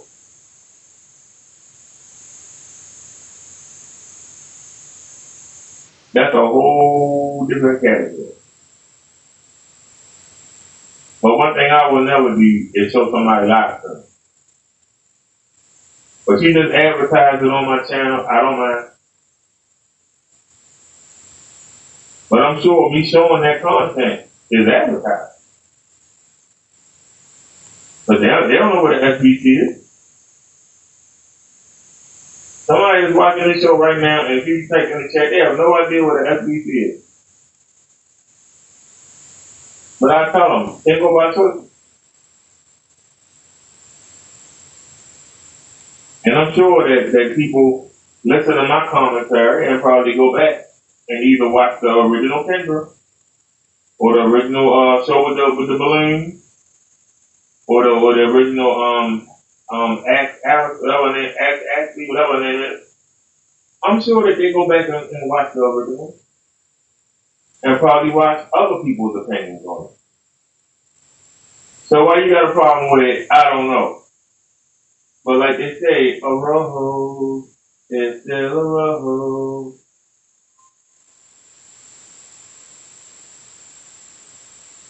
To remove anything that was not of him from me, and that's what happened.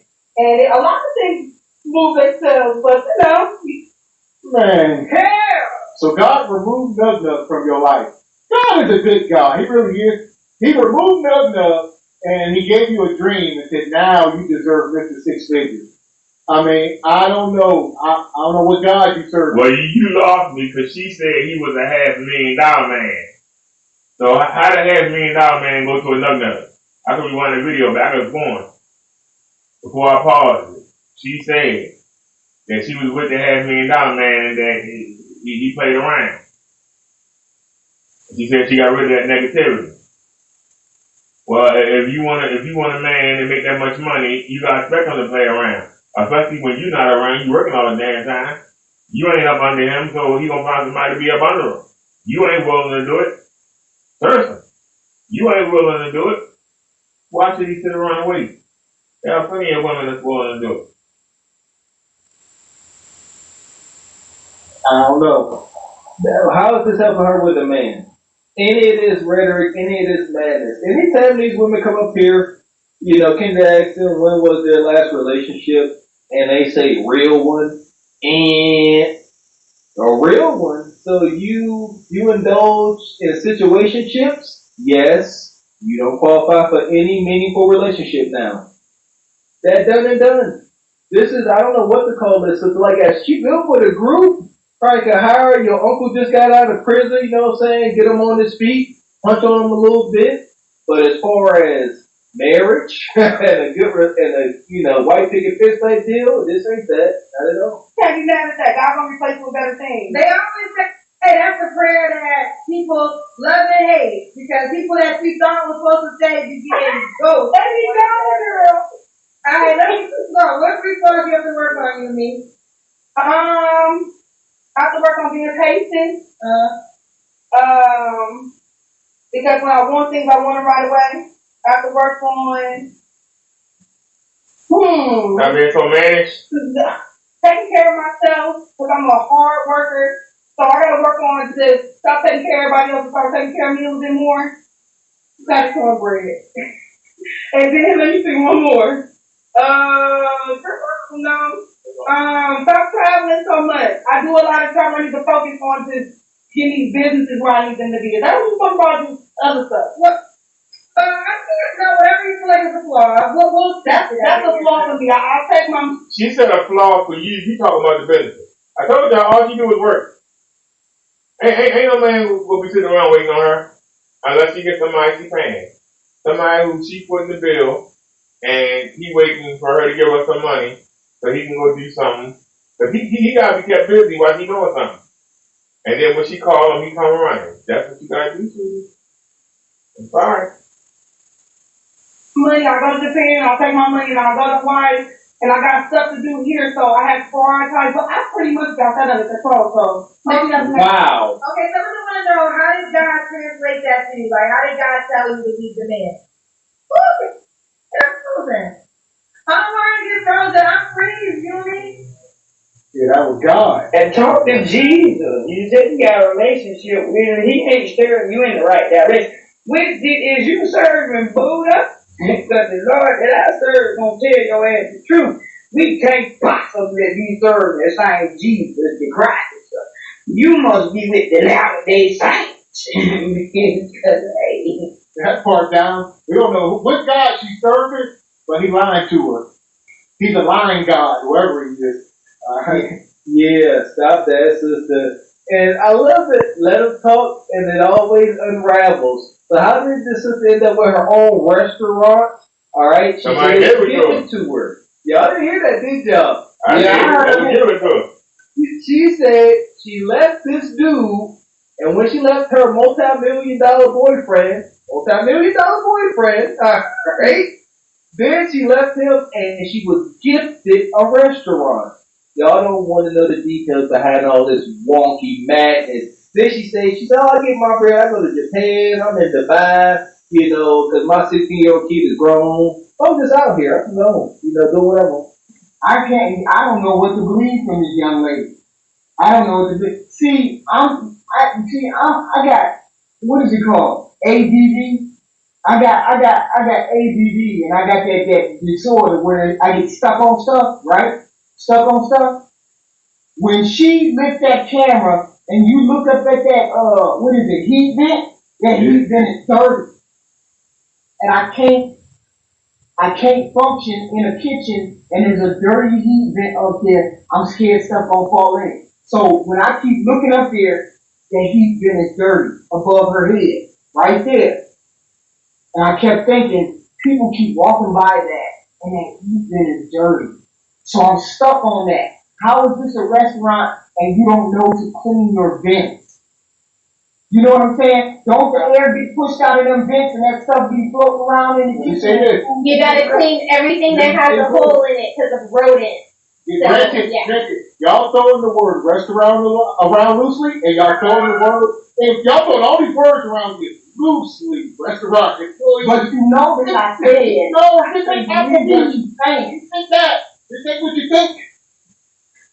Back it up and look at that vent.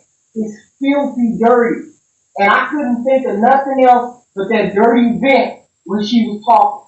Like, how you gonna have a kitchen and a dirty vent above There your you go. bed? Check this out. So instead of sitting here dancing and gyrating, I've been seen it. Yeah, first thing I'm always bored with you. She ain't about to clean that. That ain't over the food. It's not important, HQ. She got prioritized. Right now, what's important is finding her a new employee, a new elite employee for her mission to start her restaurant. Yeah, I remember as a teenager, I was working in a restaurant and they did an inspection, and they were like, "You gotta clean the vents," and we had to clean the vents, and you wouldn't believe the gunk and the grease that came from out of there. And I was thinking about, putting the hamburgers in the fryer right under them, and we had the French fries, and I was like, stuff could have been falling, from out of them vents right into the French fries and the burgers that we were selling. So yeah, you definitely gotta keep that stuff clean. She inside of like a church. She cooking out of a church kitchen. All right, she got her It menu. does look like a banquet hall or something, doesn't it? Her menus are posted on Facebook and TikTok, and that's how she sells food. Y'all some haters. Her menus are laminated. She got a nice dining room set with candles, little tea lights. Y'all some haters. That's a restaurant with 4 tables. And 2 of them are outside. That ain't no restaurant. So, there we go. We're going to give this woman some space there and keep it moving. Bad restaurant here. We got us the gun line. Tell them about the gun line, Bob. I hope you find some peace of mind. Yeah, I don't know. Godspeed. My whole thing is, this is a dating show. She asking for a 100K man. And so she can have a restaurant, it can be driving, granted, don't care. You come here looking like that, asking for what you asking for, out of pocket. How she got time for a relationship anyway, and you got 4 jobs? She don't. You ain't got time for no man, no way. So why you up here asking for one when you ain't even got no time for one? She got time for a new employee though. Did we see this Oh already? yeah. Cameron, where you calling from, boo? I'm in Michigan. Oh no, we ain't seen this. Wisconsin. Do you live in Michigan? Yes. Okay. Okay. Do you, how old are you, Rose? I'm 28. 28, what you do for a living? Yo, Rock 28, goddamn. I'm a security officer. Okay, do you have any children? No. No. So Rose, Michigan, 28, security officer, no kids, what's your zodiac sign? I'm a Virgo. A Virgo. So we got Rose, Michigan, 28, Virgo, security officer, no kids. What kind of name you looking for, girl? Pause right there. We got to pause for the cause, ladies and gentlemen. I hate to pause so soon. I'm sorry.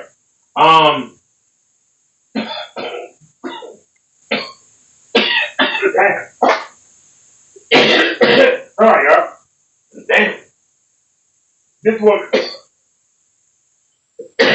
woman looks like she was in recovery. This woman used to be a drug addict.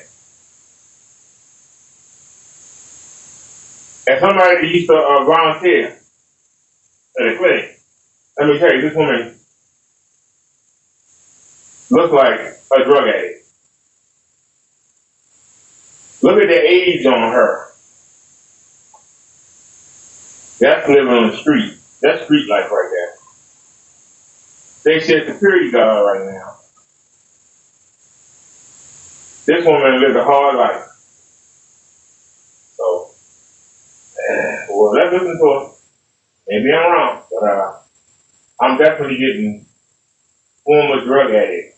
Don't know if it was crack, don't know if it was heroin, but this woman is giving off former drug addict vibes. Let's go.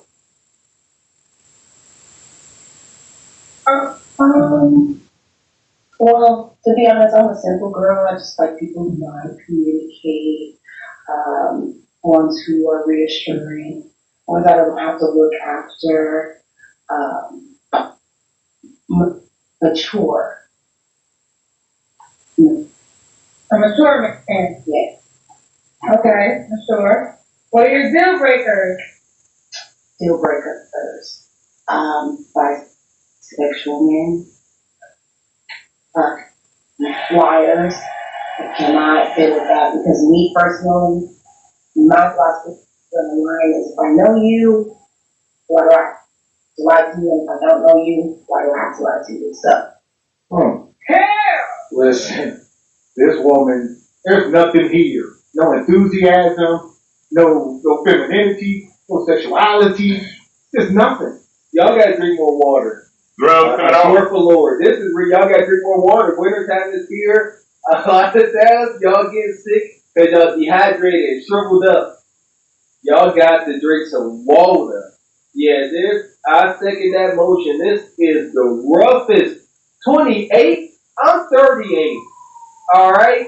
And I'm a big strong boy. I told y'all I'm used to be a field ninja. Alright? Been working out in the sun, the elements. Alright? Golly, sister. Drink water. Them drugs tore her up. Okay. You're 28. Some people don't believe your age. September 16th, 1996. There you have it. There you have it. Okay, let's keep going. So you look a certain way. I don't have a type. No, she don't. Just, no. Okay. What about money? Can you make a certain amount of money? Enough to take care of what he needs to take care of. Okay. Okay. Let's do the Kendra Cam. Here we go. You fit. You fit that. Tracy? Kenny? Yeah, them because of them drugs. Them drugs. Okay. Yeah. Can I see you? Okay, I can see you. Yeah, she is. I got you, boo. So, Rose, you want the guy to be in Michigan? No, not necessarily. Okay. When was your last relationship, Rose? I was dating about 11 months ago. Okay. You don't have to answer, but I'm going to ask. When's the last time you were intimate with someone? Last week. About 13 months ago. Okay. What? So don't nobody want the coup de collar? 13 months? Okay, listen. This is she got hairy underarms. So I knew it was something I was forgetting. Time's out. That's why, yeah, she got hairy underarms. I don't know what that's about. Whenever she first started the show.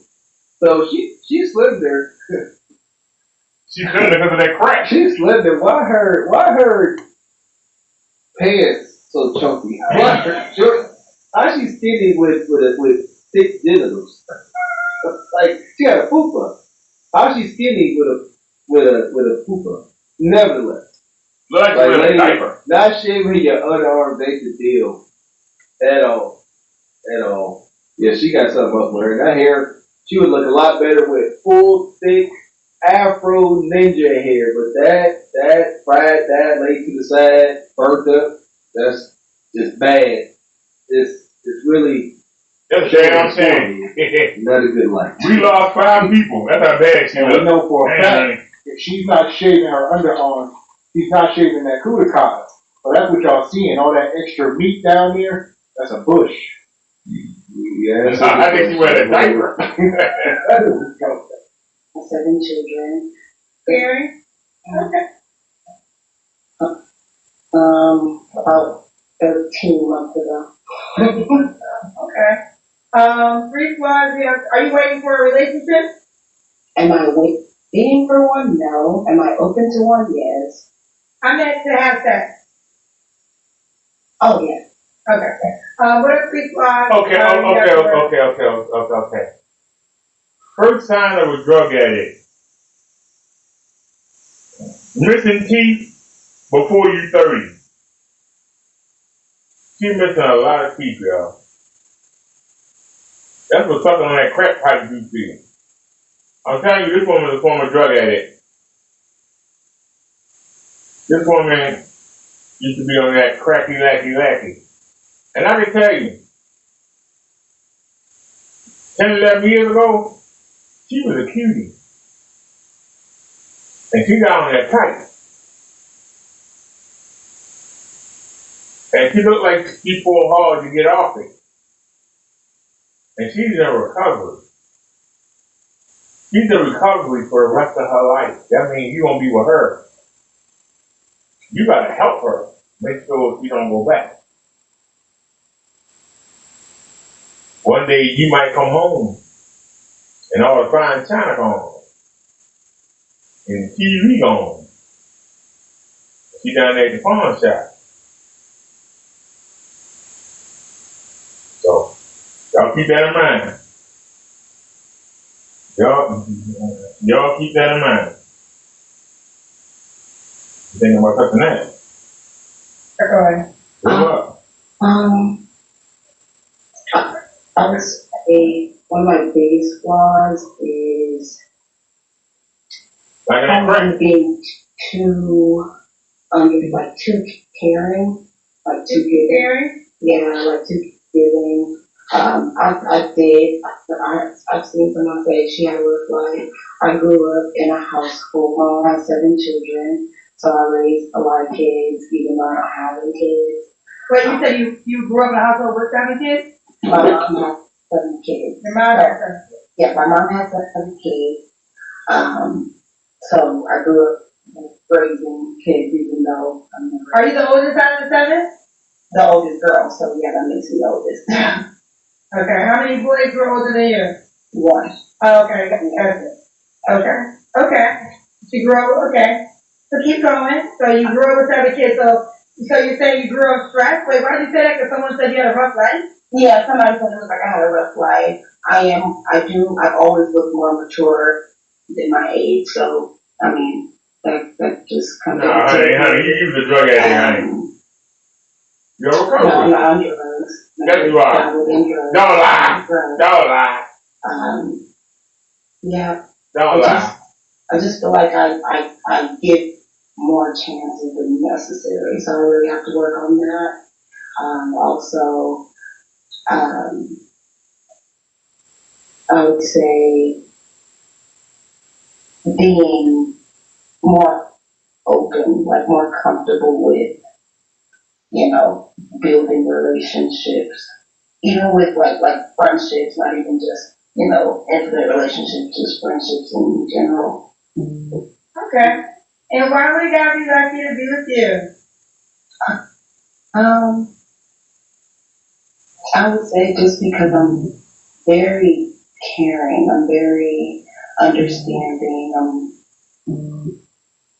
I'm very supportive, I come with my own, I don't necessarily have,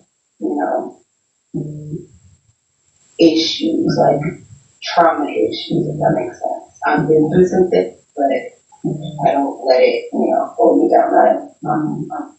Okay, but we ain't gonna keep playing with it. Let's bring them into the room. This is about all you qualify for. All right, the market is extremely competitive. So even though you're 28 and childless, you ain't competing with the most beautiful women, but you can get a man. Huh? This is a win. And the biggest issue is today's modern woman, probably including herself, do not see this as a win. Mr. 40 hours is so daggone valuable, especially in these upcoming months. That dude right there in particular, he ain't the most swaggy, he ain't got no drip, but he come home every day, he go to work every day. Good dude. And you got no kids, you need to go find them. Go outside Amazon or these fracking plant, any steel mills still been functioning. I'm telling y'all, you better stop playing. Don't get them. The sister cool. She got the heavy criticism in the chat. I got too much smoke for her. She's cool, y'all call her. She real chill. They call her crackheads and everything in the chat. Then she gave us some truth. Shout out to Kevin Samuels. He talked about this. These women, listen to what she said. They say, you look old and worn and weathered, tattered. And she said, my mom had 7 kids. I'm the oldest. I had to raise 6 of my siblings. And she left it there. Like, just smooth. It's good that she could recall it like that, but we all know if we place in that same story on the father, it's coming with a little bit of extra stank on it. But when it was mine, oh, you already know my son the kids enough. Woman, please. Please. I'm a person who is very into like personal development, self-development, things like that. Okay. And finally, got me lucky to do with you, boo. That was the question you just asked. Oh, my God. I thought you were answering your free thoughts for some reason. Oh, we got that. I know. I thought you were still answering that. Okay, let's get into it. All right, so we got Rose, Michigan, 28, Virgo, security officer, no kids. You date a guy with kids? I have, but I prefer, because I don't have any kids, I prefer to have my child with somebody that doesn't have it. I mean, but I'm open to it. I love kids. Everyone knows that about me. I take other people's kids in all the time. So. Okay. All right, are you on the Kendra G Singles dating app? No, but I did download it. I haven't completed the profile yet, but I have downloaded it. Okay, you have to download the app, and that's how the guy can reach you, okay? Okay. All right, bye, baby. Yeah. So, extremely dry. Like I say, first impressions are everything. So, you might go over to her Instagram and see her done up, beat to the guys, and look totally different. But this is what we see, and it is what it is. This is what you're going to see in the morning. And I respect that. You know, I really don't have too much shade other than the hairy underarms. That's egregious. That's egregious. She look old. Other than that, 28. You know, don't appear to have no real passion, childless. Yeah. Not bad shape. Not bad shape at all. Yeah. But shout out to Odd Job. He come through. He said, Gavin next.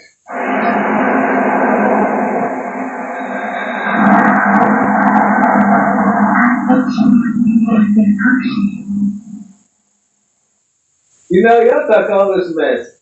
Now keep it a buck with me. Let's say y'all going through a 3-month drought.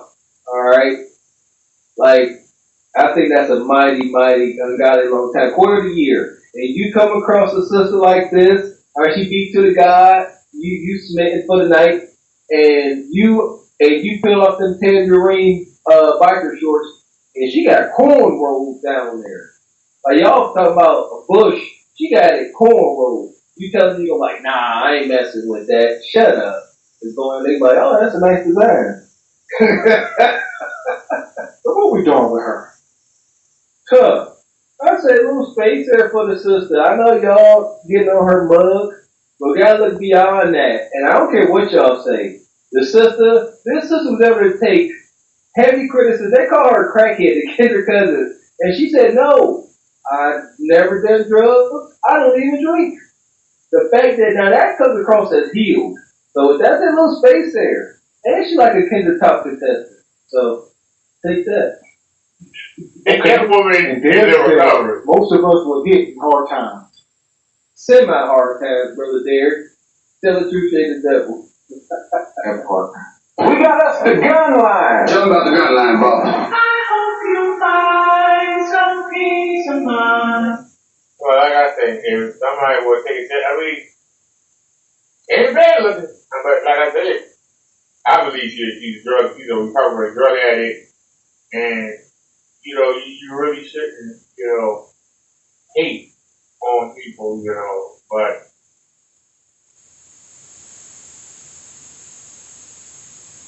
I'm just saying, you got to know it can always pop back up. That's all I'm saying. See, as a black woman, saying that we are kind of at the bottom and we're not like the first selection. When I walk in, we're not the You're not the first selection of who? I would say of black men. I would say not of all men, but I mostly focus on black men. That's who I prefer. But a lot of Black men marry black women at an 86% rate. What are you talking about? Okay, you got there. But I would just say, yes, they do marry them, but as far as like desires or preferences, as they would like to say. A lot of them like our look or like our charisma, but when it comes to our attitudes or just the way that we communicate and work with them.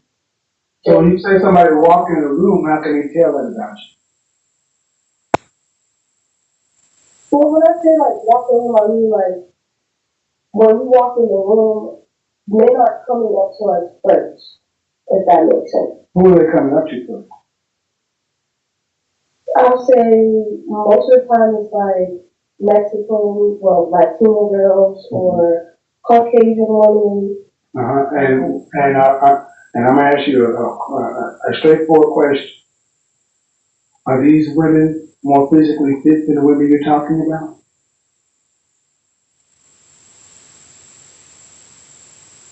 Yeah. Don't give me the special snowflake answer. I hate when women do this shit. Well, it all depends. Sometimes yes, sometimes no. Look, men are visual. You cannot tell me that black men walk into a room where all things being equal, all the women in there are 5'4", dress size 4, and they just go to the white women and Latinas. That's not even how we're built.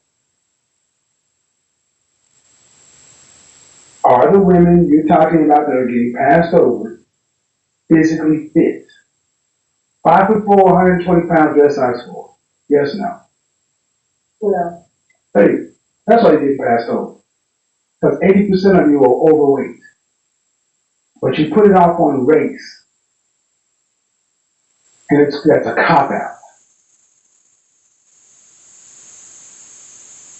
When I gave you 86% of black men marry black women at 86% rate, you still found a way to make your argument. I was talking about communication and like how there has to be an approach before communication. Sure. You said that's not how you're approaching, right? Mm-hmm. Well, how can you communicate if there's not an approach?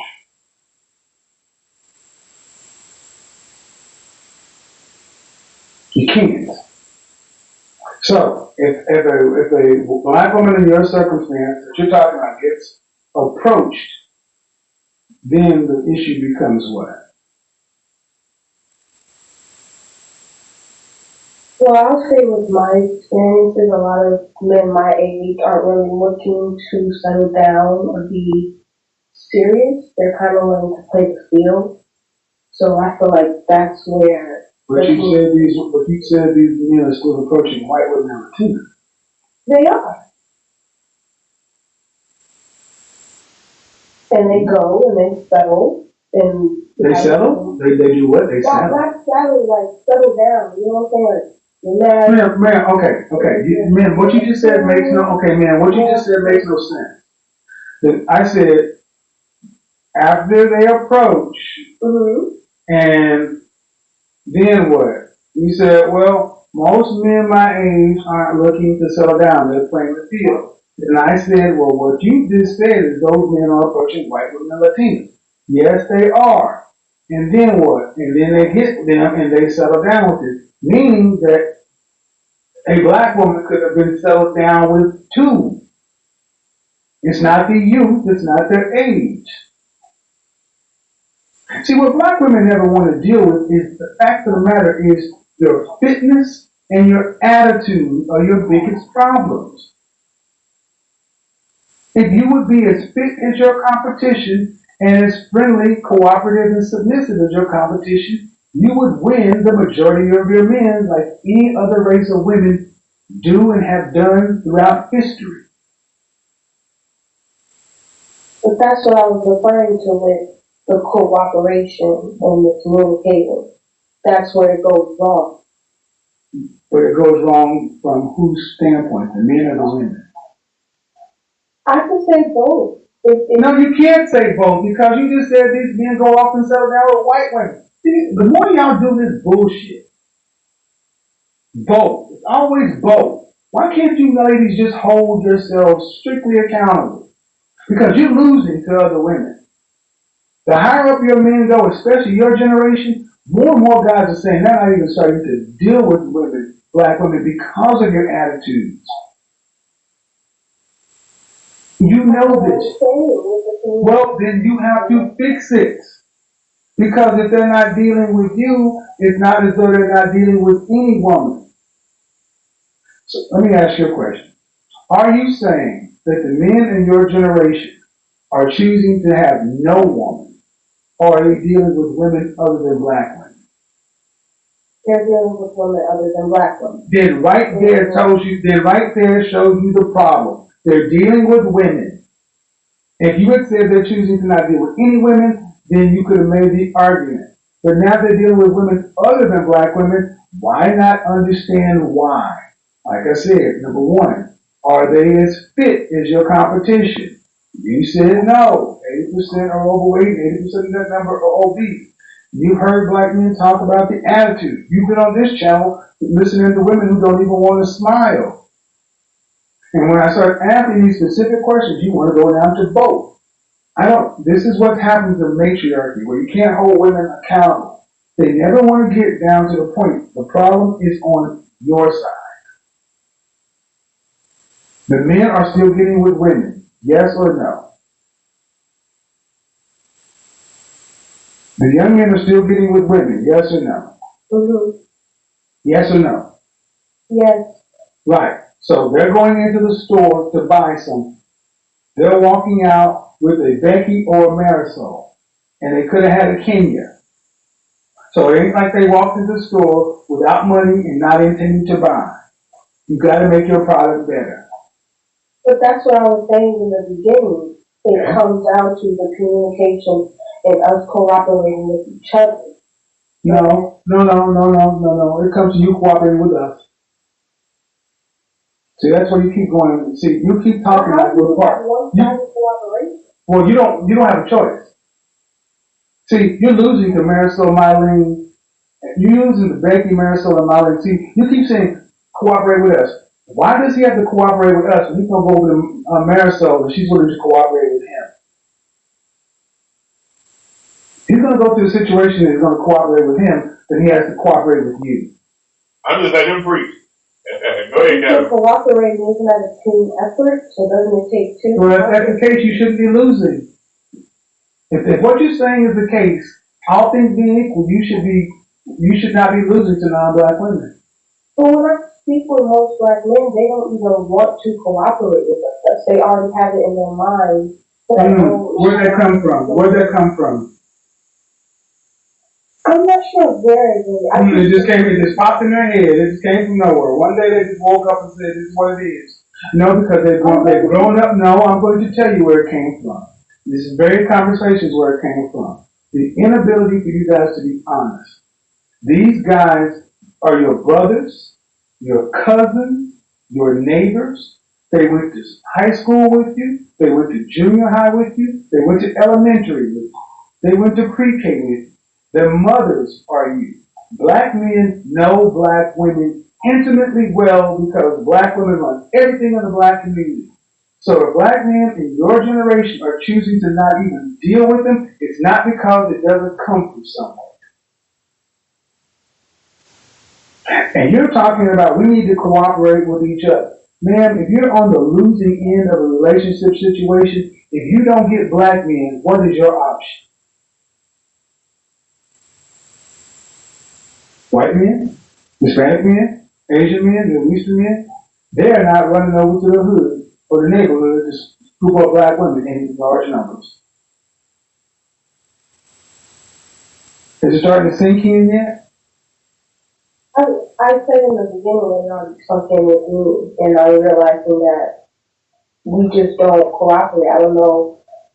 Well, when you said we don't cooperate, you said we don't cooperate with each other. Yes, we do not cooperate. And that's the point. And see, the point is not we don't cooperate with each other. Black women don't cooperate with black men. You must cooperate with us first. This is about order. Some of black women that will not mind cooperating with a black man or communicating with a black man. It has to be a two-way street. It can't be just receptive on Okay, I don't think you're understand. I think, see again, right there, you ran it into a ditch. I know plenty of black women who would not mind while your non-black competition is ecstatic to. They're wanting to. They're leaving their racial preference of men to come over to talk to black men. They're choosing to leave their neighborhood and come get with Jamal. While Jamal's in your neighborhood and you're talking about, I wouldn't mind. So Jamal has to ask himself, which woman is more ecstatic, exuberant, and excited about cooperating with me? Kenya or Becky? And by the words out of your own mouth, other women are more because you wouldn't mind cooperating with her. Somebody wants, that means I'll do it if I have to. I'll do it. It's okay. I won't mind.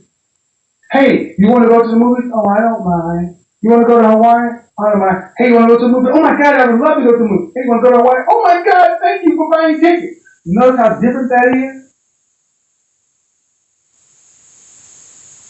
Hello? Understanding that is. Do you notice how different those two things are? Yes, I noticed the difference in tone and effort, excitement. I see it, I hear it.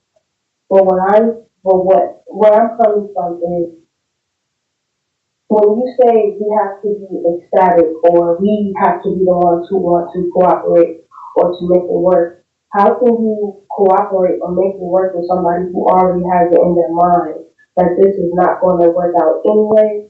Let me just get what I want and move on. Sounds like you got a problem. Sounds like you got a lot of work to do. Sounds like you got a lot of, if you're trying to sell something to a market and they already have it in their mind that your product is bad, it's not going to give me what I want, it's not going to give me the outcome. And either you sell your product or you go bankrupt and don't eat, what do you have to do? What do you have to do? What do you have to do? Don't answer the question. What do you have to do? You have to find out what you need to do to sell your product. Ding, ding, fucking ding. Black women have to figure out why black men are not buying them. And then you have to give black men what they want. Up front. You can't, I don't mind, you gotta be willing to outcompete Becky Marisol and Mylene. Because the problem that black women are having with black men is one that black women have earned. Like it or not, young lady, that's the way it is. And here are your options. If you don't want to earn it, I'd like to see you go get it with Brad, Ahmed, Jose, or Muhammad. They ain't putting up with it. What all you got? That's why I said you're speaking like, well, we got to do it with each other. No, we don't have to do it with each other. Either you get on our program or you buy a dog and die alone.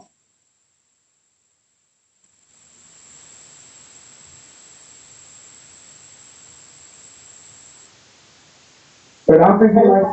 I don't think you guys like it, and I don't think they like it in that starker terms, guys. You see how it goes down? It's like, well, still trying to make it to where, well, it's not fair. Go ahead and say it's not fair. It's not fair. Go ahead and say it's not fair. It's not right. It shouldn't have to be. How tall are you?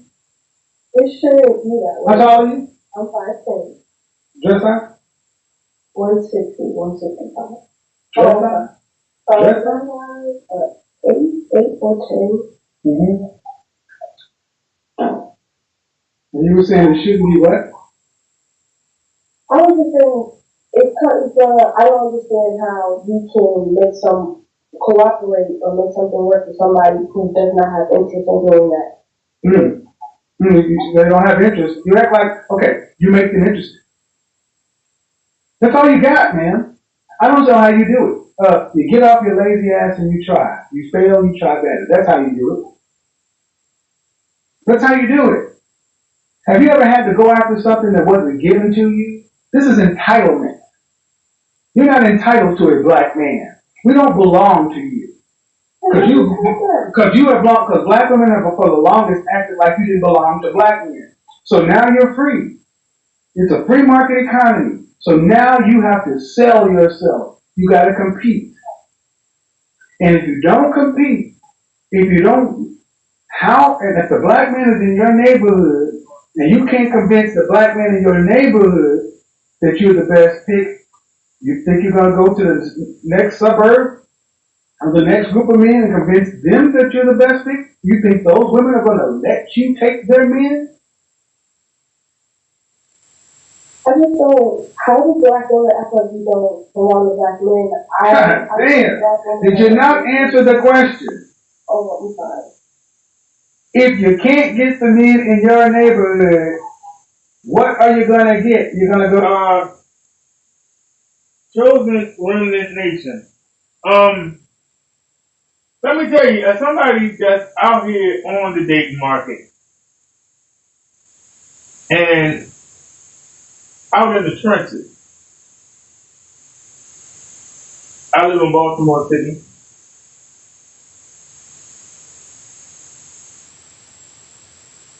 I can testify to what Kevin Samuels is saying.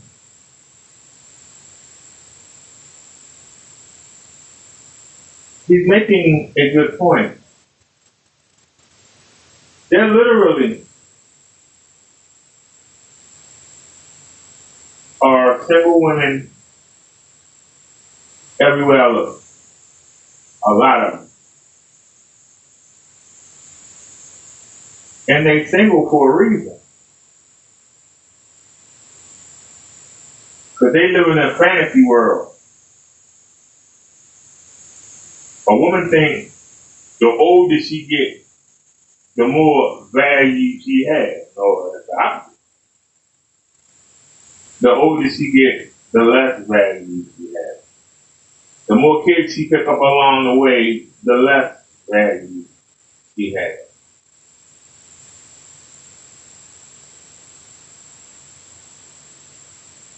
Women seem to think by them getting a little jobby job,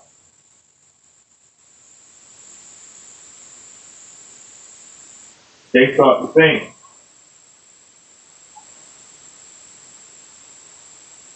the man that I be with gotta make more than me.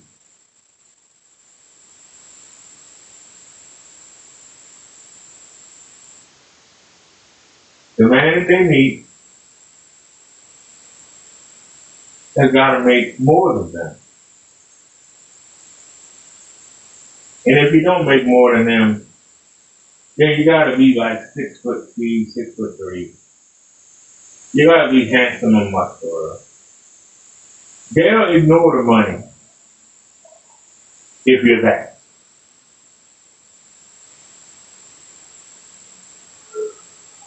Unfortunately for me,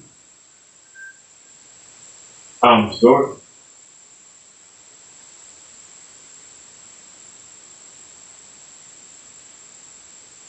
I'm not fat, but I'm big.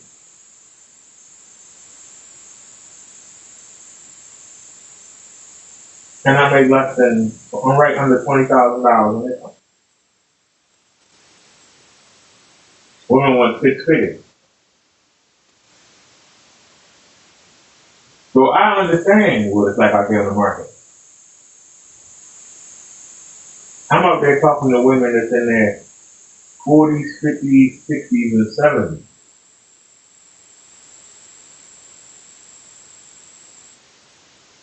And whether they 25, whether they're 35, whether they're 45, whether they're 55, whether they're 65, I talked to 2 women that were 75. They all think that their cootie is the best thing going today. They think that their body, whether they're 25, whether they're 75, they all ask for the same thing like a damn trained chimpanzee, like a damn robot. Tall, dark, handsome, great teeth, 6 figures, tall, dark, handsome, great teeth, 6 figures, tall, dark, handsome. Don't matter if they're 25 or 75. And in between, they all give the same answer. But if a man says, I want a woman that's fit, that's cooperative, that's submissive, that don't talk back and have no damn attitude, that'll follow my lead. Oh, no, I ain't doing none of that. Oh, hell no. So you expect a man who every woman wants to sit around y'all fat, stinking, nasty, ignorant, managed ass women.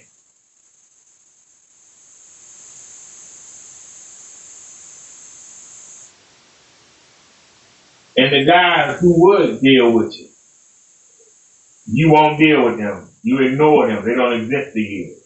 Because you chasing something you can't get. And you think because if you hang around a man long enough and keep offering him sex, and he actually pick you up on it, you think you got a relationship. And then you wonder why he don't call the next day.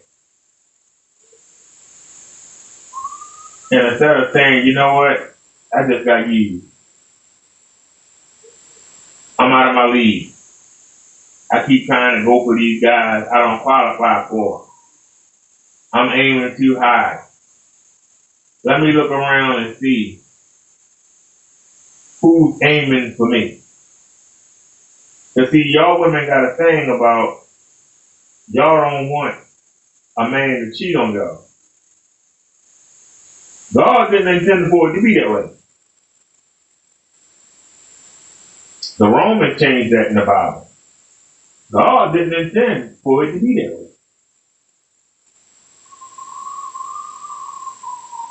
A man can have as many women as he can afford. So you can't get mad if a man cheats every once in a while. He's meant to deal with as many women as he can afford. As long as he can provide a house and food for him, that's all he got to do. Marriage meant you slept with a man. A virginal woman slept with a man. The first man she slept with is her husband. So that means that a man could simply just sleep with you, y'all married. There wasn't no ring. There wasn't no parade. There wasn't no carriage. There wasn't no white dress.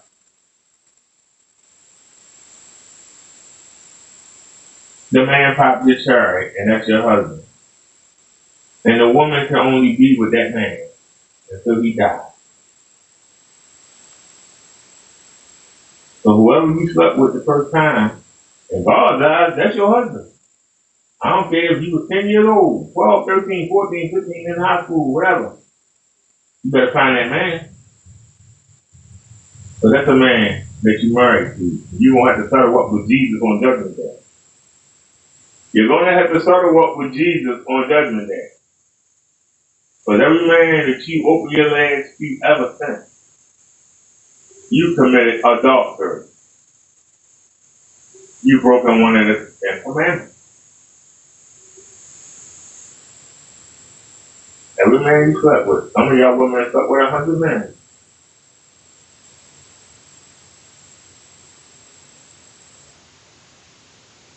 If a woman was given by her father, that's how it was. Women didn't choose their own men. The father did. In exchange for a dowry. So women basically were sold. You were sold to your husband.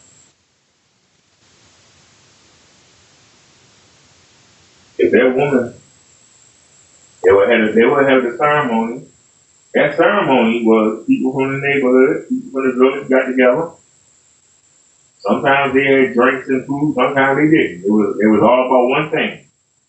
Whether they had a hut, a cabin, whether they was on underneath a basking rug in the middle of the damn grass, whatever. When that couple got up, the parents will go get whatever they were laying on. The parents of the bride, if there wasn't no blood on that floor, there wasn't no blood on that blanket, there wasn't no blood on that basket rug.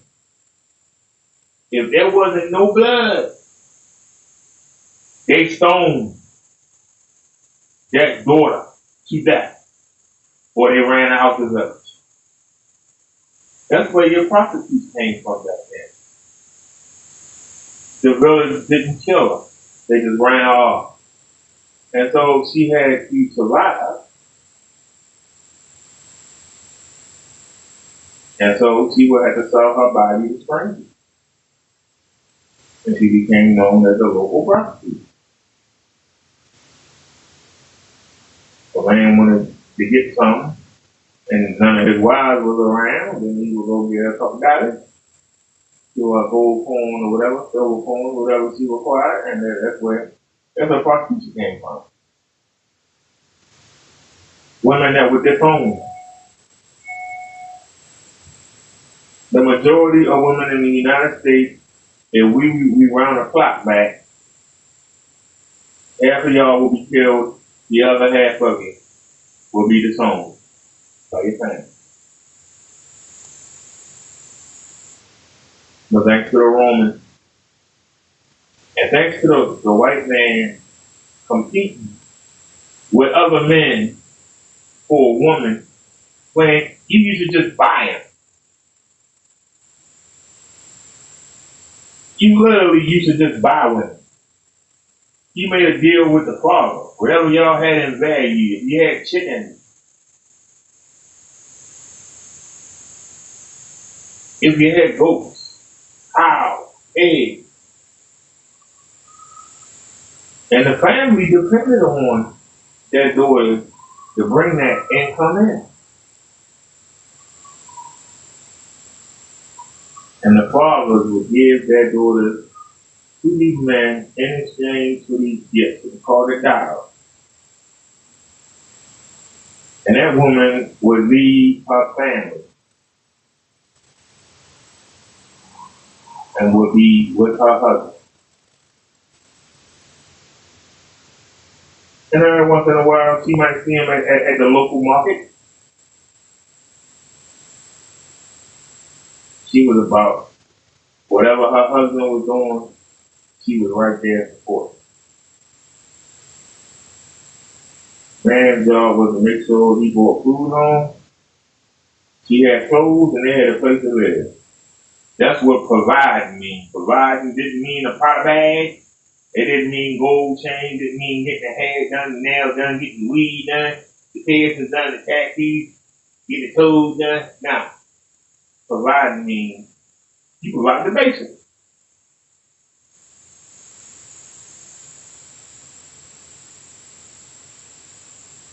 As a way to compete, once that it got to the point where men who didn't have the money to buy the bride they wanted started saying, well, how come they can't choose for themselves? Then a whole bunch of broke men got together, and that's where the idea came over time.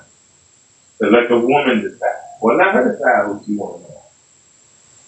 And then the men started offering gifts to her. And that's where we are today. Women expect men to compete. But not even 100 years ago, women competed for men. Women competed for men.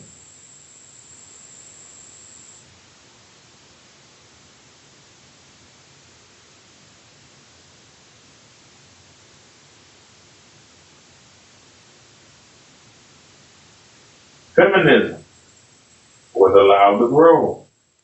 Why? Because the white man let the white woman do whatever she want to do, as long as he gets something. But the white women know when to stop. They don't. I mean, the black women don't know when to stop.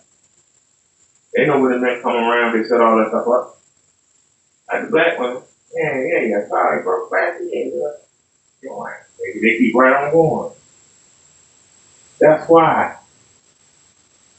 only 1 in 4 black women will get married.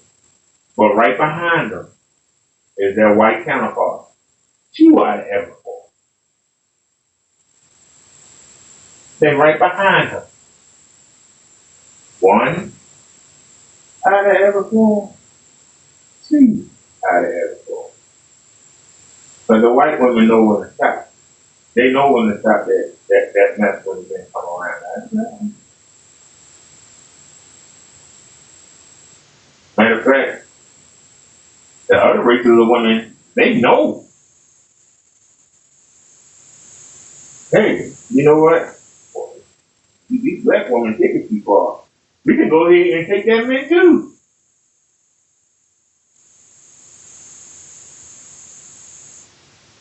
Because we'll talk that talk when we're around the girls. When we get around the men, we know to be feminine. And we're gonna take that man. And that's what Kevin Samuels was talking about. And that's what the woman is saying. Why is it that when the black men come into the room, they walk past the black girls and start flirting with the other races of girls? Those other races of girls are, they don't have a crown or a star on their face. They don't look mean. They don't look butch.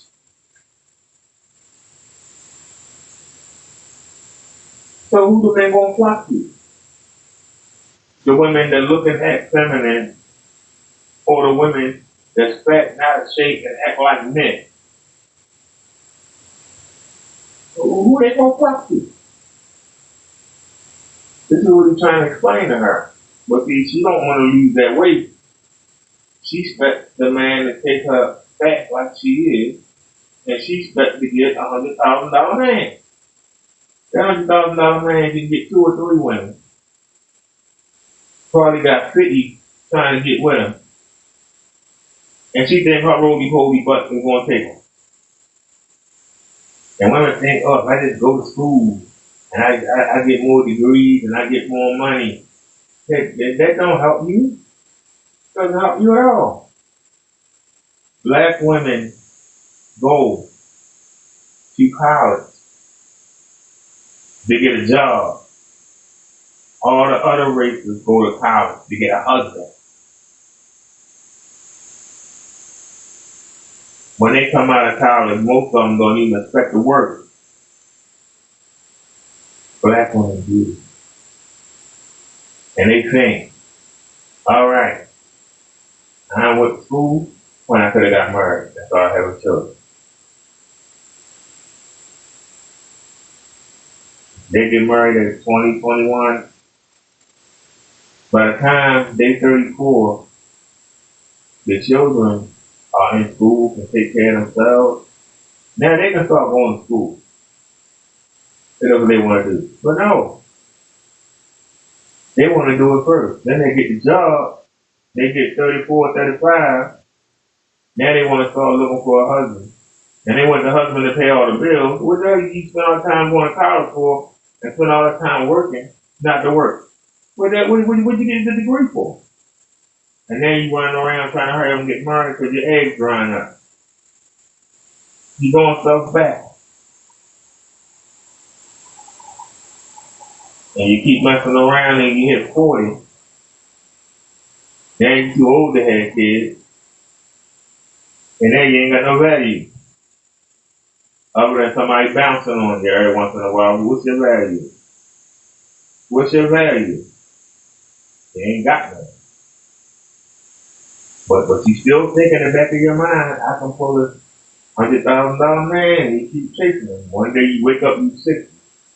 And you old and nobody coming along. Nobody won't even hit you for free. Nobody don't even want to tap it for free.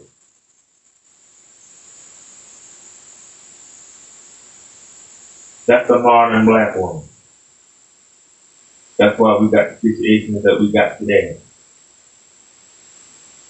And y'all women lie. You don't know what you want. Well, you know, you don't have to make a lot of money as long as you can take care of himself. He's a goddamn lie. Oh yeah. Yeah. But you know, I got my own money. If you got your own money, then why the man gotta make a lot of money?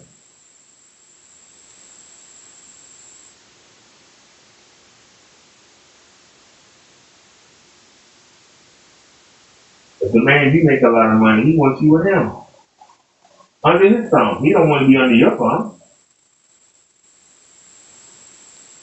He want to go out there and do what he do and come home and pick you up and go where he wants to go or do what he wants to do. You don't want to come home to an empty house. He calls you. Hey, where you at? I'm still at work there. I'm staying over. What? So that man to make all that money sitting home alone with no damn woman. Looking like a damn idiot. Yeah. And then you wonder why you alone.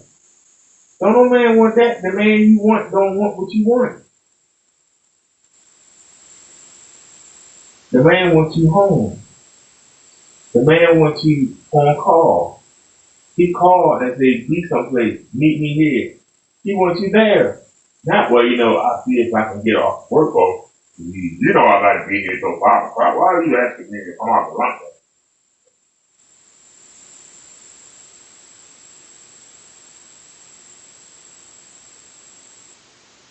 And when you women do wait till too late, and you realize that you ain't got no chance of getting the man you want, you just say, well, I could get me a cookie. Or I could get somebody who don't make a lot of money, and so they be grateful to be with me. But nah, I'm not gonna be helping no man out and be the breadwinner. I'd rather just stay alone. And there you go. That's why you stay alone. And Kendra can talk all the crap she want to talk. But Kendra is 45 years old, her eggs and all dried up. I don't care how much money she makes off y'all dumb women. Fact of the matter is, she can't tell you what to do because she ain't got no goddamn man.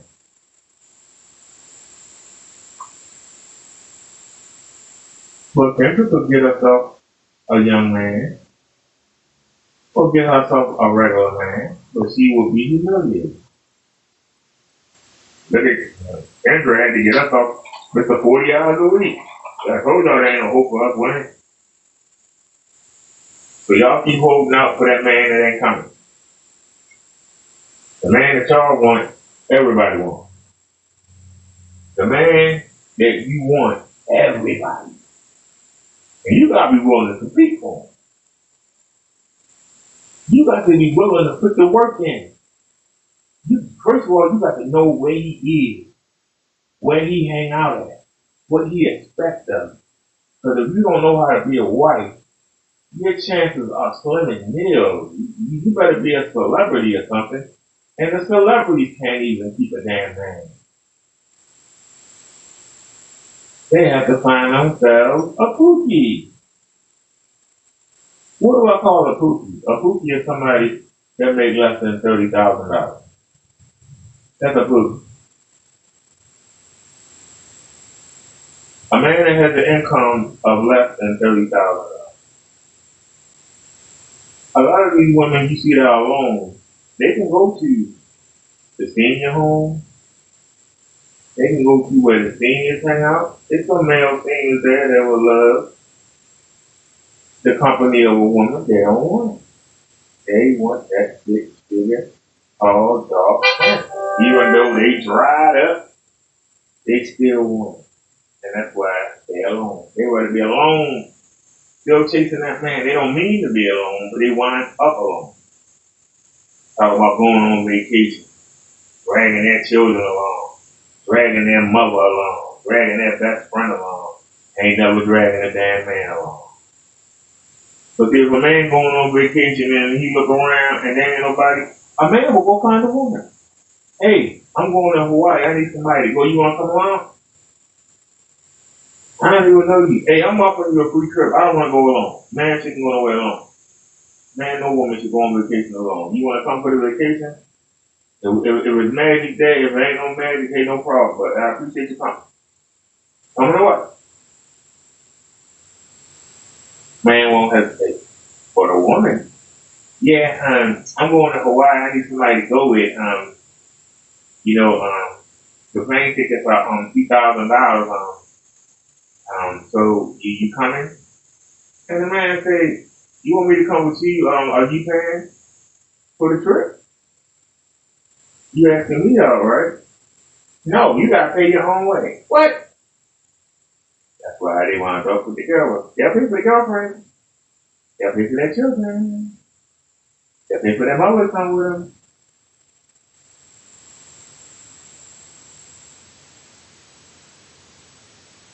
If a woman won free tickets to a concert,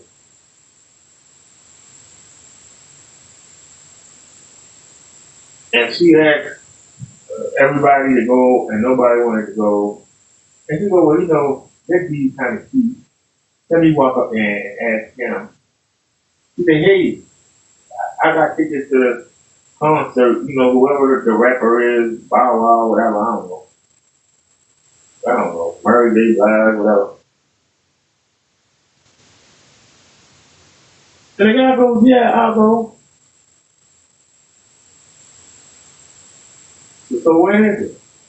Yeah, somebody gave me these tickets, but you know, these tickets cost $500, so I need you to give me $500 for your ticket. What?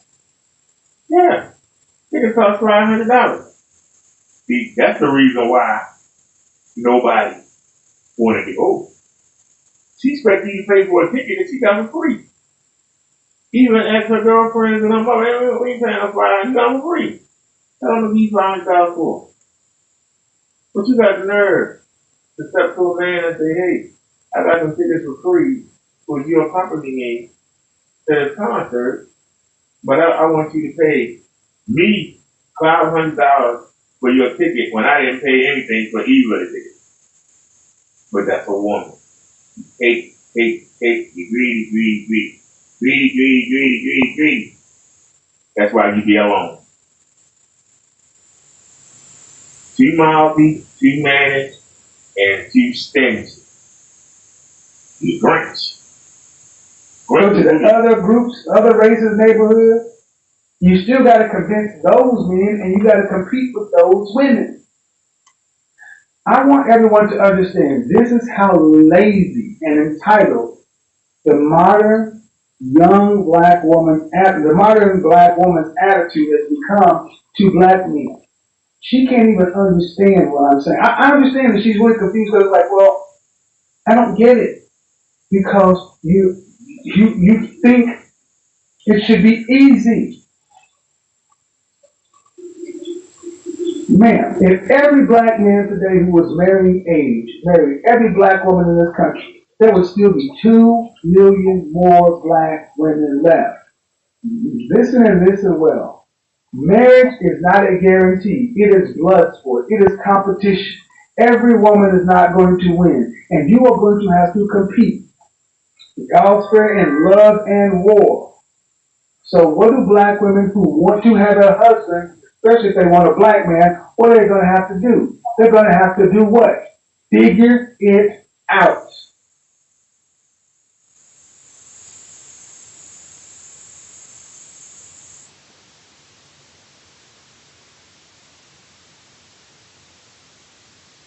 When people in the comment section are saying the same, lazy. I just don't get it. They really want. I just don't understand how is that lazy if we're just saying that it's hard for us to try with someone who is. So it's hard. Okay, it's hard for you to try. So what? It's hard for you to try. It's hard for you to try. It should be harder for you to live alone and die by yourself. So what? It's hard for you to try. Then what? It's hard for you to try. Man, it's hard for you to try. You're a man. It's hard for you to try. Man, it's hard for you to try. Do you have a college degree? Okay. Sorry, man. Life is hard. Anything worth having in this life is worth working for. You sound lazy. It's hard. So what? If a man had to work for a worthwhile woman, you women would say a woman like her is worth working for. True or false? Yes. Thank you. I never said men black men weren't working for. I'm saying black men are. Go back and look at the comment section, man. You don't get it. I get it. You don't get it. This is how far it falls. She really doesn't get it. She really doesn't, and I don't blame you for not getting it. But what I'm saying to you is, how can you try and put forth this effort for somebody who's not even receptive? First of all, that's a disingenuous ass question. You assume that 100% of black men are not there. I'll give it to you this way. You know how you do it? Because I'm a salesperson. Your job as a salesperson starts when somebody says no. If everybody bought that you ask, there will be no need for you. That means you have to deal with rejection. That means you're saying that how do we do this to a group of men who don't want it? You go ask them what they want. You knock on the door and say, how can I get you to be my boyfriend? What do you need for me to become your wife? You gotta have to go to the consumer. I know it's crazy. You gotta go to the person who you want to purchase your product and give them what they want. I know it's wild.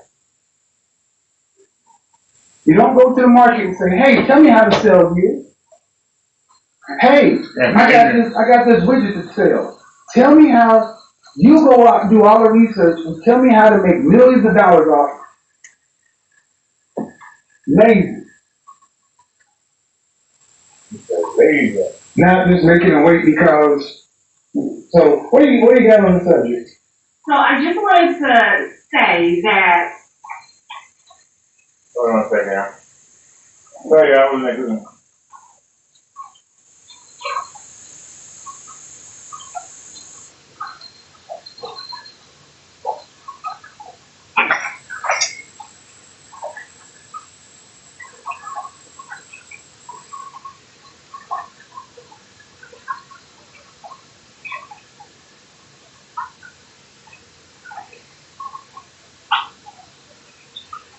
Nick Jones says most of them are bad-built, bald-headed, sloppy breadwinners that think they don't think they can only call a cookie because they are basic bone piece of material with a package keys for a check rent.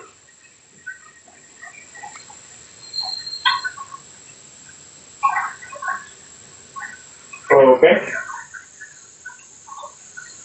Can't say I disagree with that.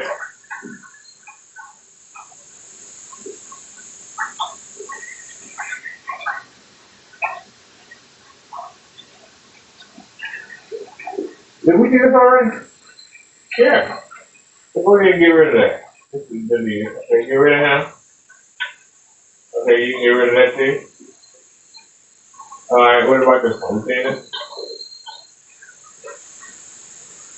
You got that blonde hair popping. Yes. Where you coming from? Sure. And why? What part? I'm in Buffalo. I'm in New York State. Okay. How old are you? I'm 33. 33. What you do for a living? I'm a nurse.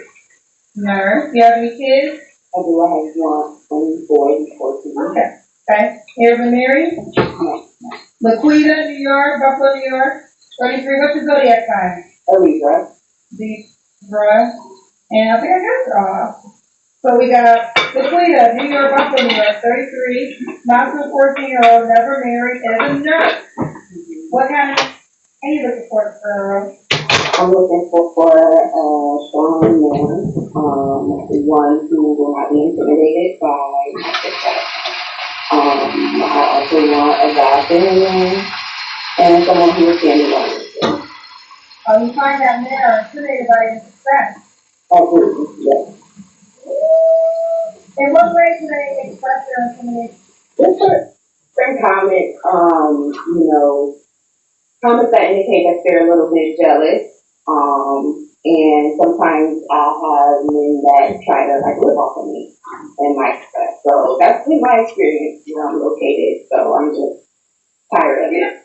Alright, Radio Listen. No. I'm getting it on this. I was in there watching this. No, time out. Even when I was talking about somebody intimidate and somebody trying to live off of her. Don't you try to live off a damn man.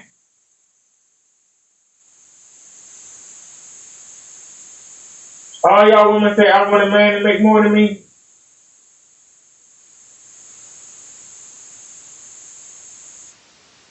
You said either they intimidated by you making money or they try to live off your money. What kind of men are you attracting? You're not bad looking. But this is what I mean when I say it's so many single women out here, it's ridiculous. The only thing keeping you single is you.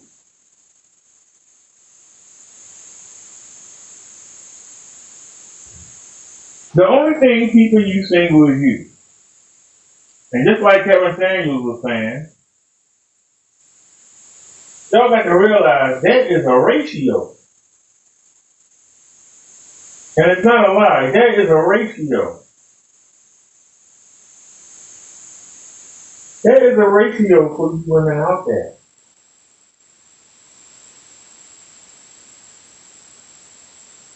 There are so many of you. And y'all don't understand, it's so many of you. And you keep thinking that the men outnumber y'all. No, we don't. It's only a certain amount of men that go around. And sometimes you can't get the back.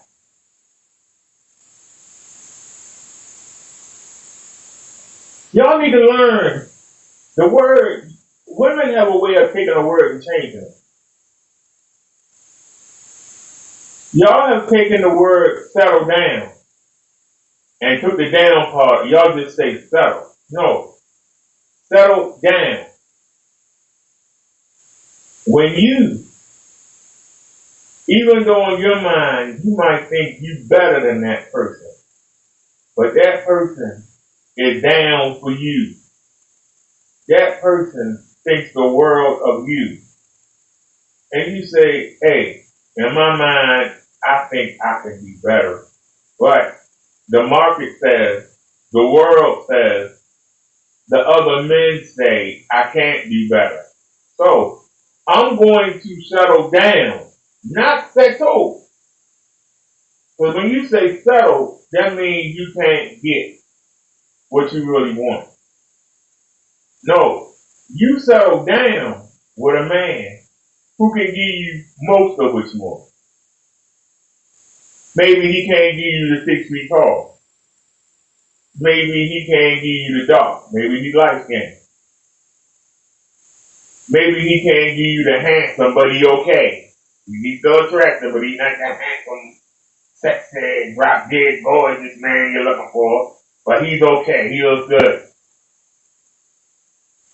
Maybe he don't make the 6 figures, but he might do 40 or 50. Half of what you was looking for.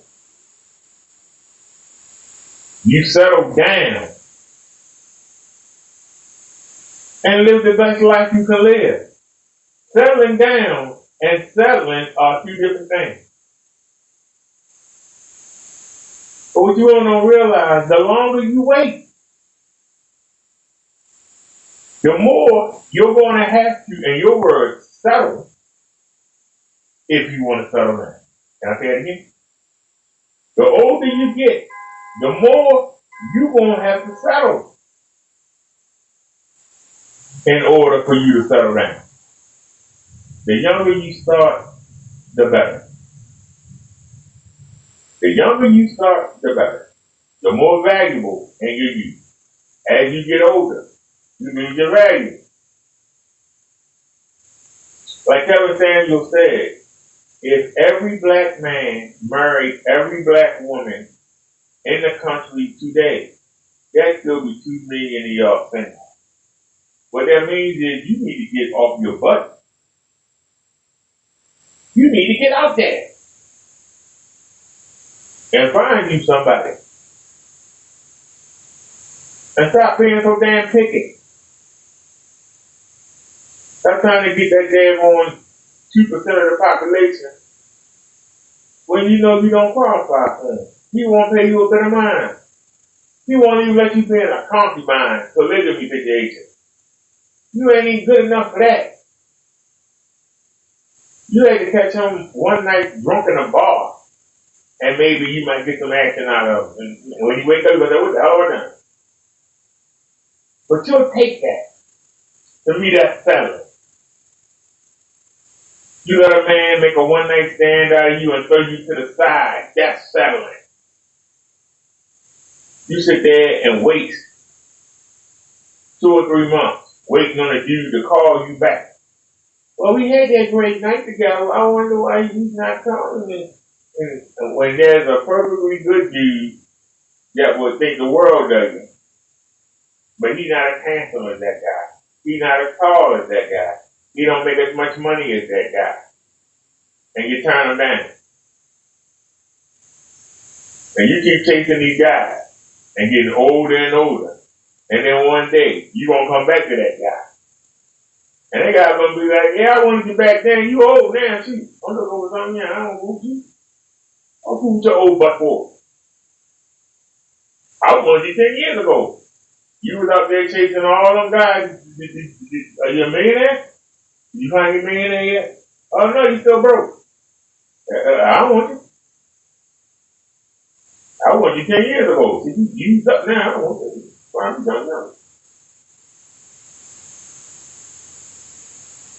There's a new wave of you that came along. It's been 10 years. That's okay. And that's why I told you were alone. And them degrees, they're not keeping you. They're not keeping you company anymore. You dug a cat in. That money. Do you lay it out on the bed and sleep on it? No, you don't. That's shopping. You ain't got nowhere to go, nobody to go with. What good are the clothes, the shoes, and the bags, and the hat, and the gloves? What good is it? You ain't got nobody to go out with and show it off. You gotta go out alone. You gotta take your mom. You gotta take your neighbor. You gotta take your best friend.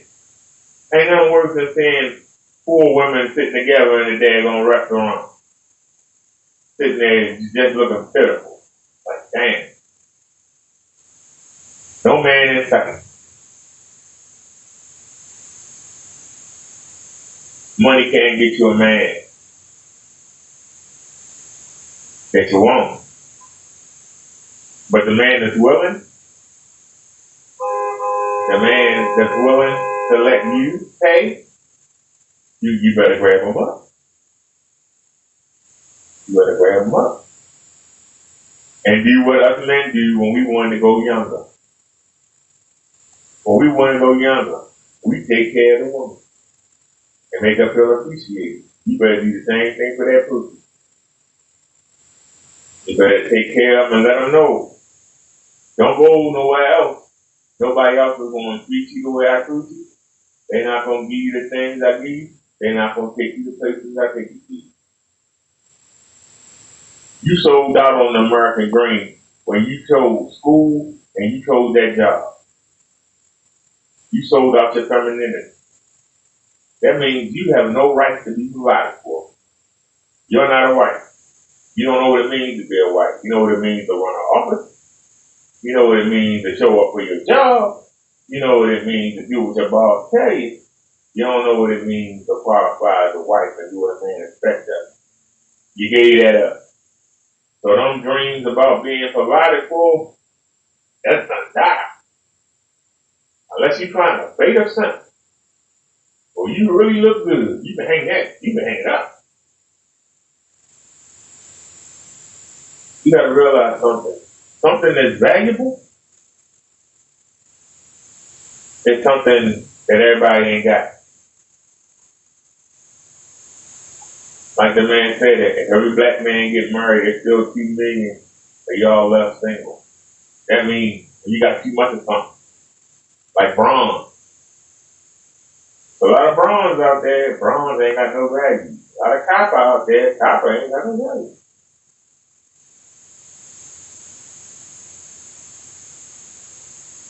If you walking down the street, you have a better chance of finding a penny than you do a dime, nickel, or quarter.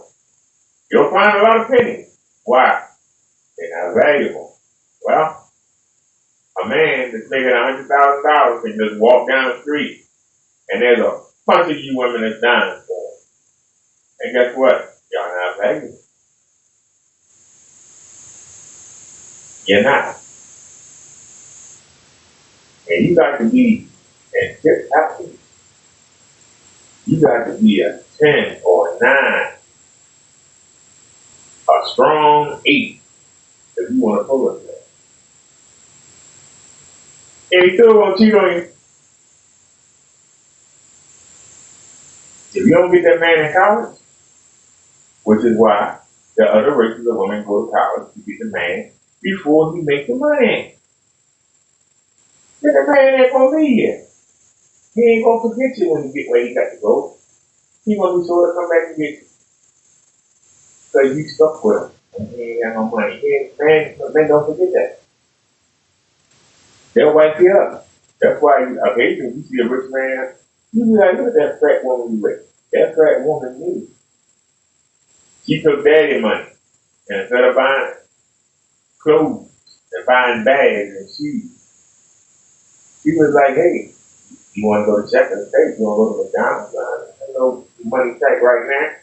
I got a little something, something. And guess what? When that man get his residency, when that man do his internship, he come back and he marry that woman. But that women don't do that. And that's why the other races of women are still in your bed. Because them other races of women do just that. If I'm wrong, somebody tell me I'm wrong. Somebody tell me I'm wrong.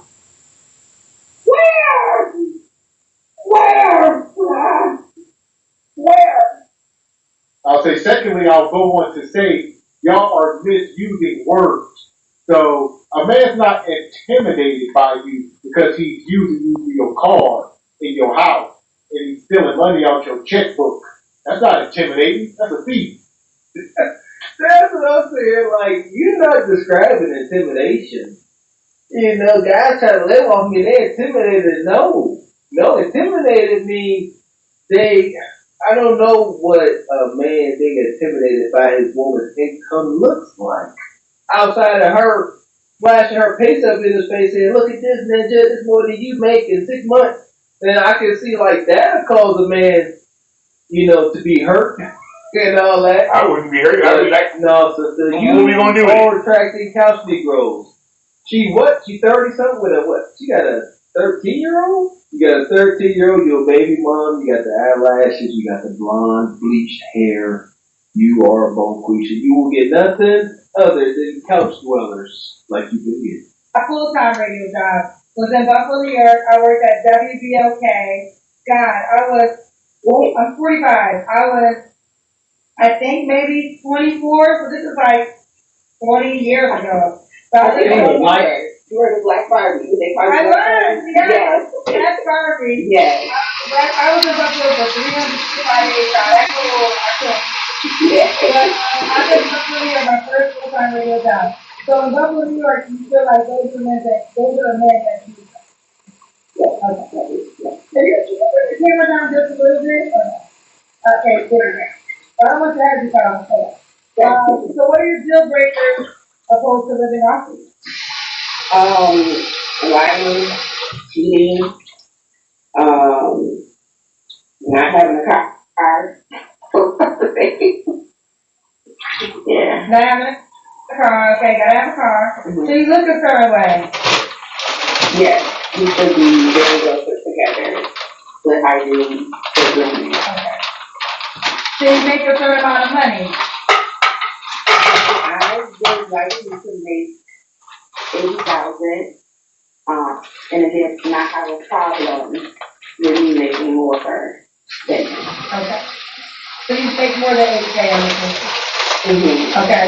And can you be your boss for New York? No. You can be in New York. And if they pay your minimum? I can go to 60 to 65. Then stop. Okay. Y'all wanna see this? So that Kendrick can. You better look good. I see the arms already. No. You gotta see your full body. No, honey, no. No, honey, no. No, honey, no. Okay. See, girl. Yeah. At 20,000, I'll take you. Not at 100. I think you're 20,000. Yeah, this big auntie. I mean, she could be like a side piece for a truck driver. He come through one weekend out the month. I don't know. Ladies, what is that whenever y'all start talking and y'all look up and y'all eyes start to flutter and the only thing you can see is the whites of y'all eyes? What is that? What does that mean? Does that mean y'all lying? Does that mean y'all really lying? That looks a little funky. Or does that mean y'all lying real bad? I mean, she gives a nice booty on it. That drives me crazy. Like I said, if I made 100,000, I wouldn't fool with it. And then they eyes, then they start. I wouldn't give her a second look. They go into the whites of them, like they go Yeah, into what I the mean, crazy. So, that ain't alright. See, girl. So we got the Queen of New York, Buffalo, New York, 33. What's the age range you think? I would do 30 to 45. 30 to 40. Okay. Because the guy has kids. Yes, yes. Do you want more kids? I don't. Okay. Don't have your head cut off. You done already took all the fun. Even if you couldn't, Okay. don't tell me. 3 flaws, no. You don't have to answer, but I'm going to ask. There ain't no fun trying to knock you up. We already know it can't be done. Nasty. That guy an option? There ain't nothing to aim for. Because he's not convicted. He's not convicted. Ain't nothing to aim for. Okay. So, Ain't nothing to aim for. But I'll be 2 years. How? And you guys ever in a relationship or you were? We were. He said she only had one child and she don't want no more too. 2 weeks ago, were What you good guys is in a relationship or no? No. Okay. What good are you, sweet? I'm supposed to So what look at your basket all day. You say I'm finally done with him. Well, I've been done with him. He's I'm supposed to sit there and look at your basket, but I can't get one. Oh, he's serious. So you broke up with him because of his inconsistency, but you still want to have sex with him? Until I meet my person. Well, you should have just stayed in a relationship after you didn't know what the hell was going on. You want to keep it, child. Because I'm being faithful, giving my all to him, and he's not doing me right now. I understand that. Okay, so you dating other men while you're sleeping with him? Yes. oh So she's still sleeping with a man, but on here looking for another man. use your common sense. There we go. So another one. And don't know I would say virtually every woman has this story. So what man will be that speaker? You left him To fool with her. but he is good, it's convenient. So Well, she she's admitted she's still sleeping with her boyfriend. You just waiting on your husband. And she looking for another man. And all that sounds crazy to a freaking man. Absolutely insane. Ladies, I'm triggered. Ladies, this is why the fellas have a right to red pill rage. This is why fellas got a leg to stand on when they have to come out. All y'all sisters got a dude that's knocking them boots because it just seems to be true. And this is why dating is dumb. Shout out to the Godfather. Ladies, y'all cannot afford to come across a guy that you like the way he hunch on. And he not consistent. Because now, your hypergamous nature and little man in the boat, anything is go. that dude, your maintenance man, Mr. Hunt You Right, he gonna always be better than anything less than. So going out with your friends, get hunched on. Spending a lonely night drinking wine and watching rom-coms, nope, get hunched on. You stuck. You see that? Once you find desirable hunching ladies and it's available, you won't let it go. You always call them. 100%. A woman gonna call her maintenance man before she sit in the house lonely. She calling them. Come through. Call them. It ain't worth it. You don't call Tyrone. Okay, I guess I kind of understand. Well, you know, the Milwaukee, they're going to be Call like, Tyrone to get that big bone. 2 weeks ago, how do we know you're really selling him and he was your ex? So, like, what happened in the last 14 days that made you say, I'm finally for real though? Because I realized that I want more than what we're doing, than what I'm doing with him.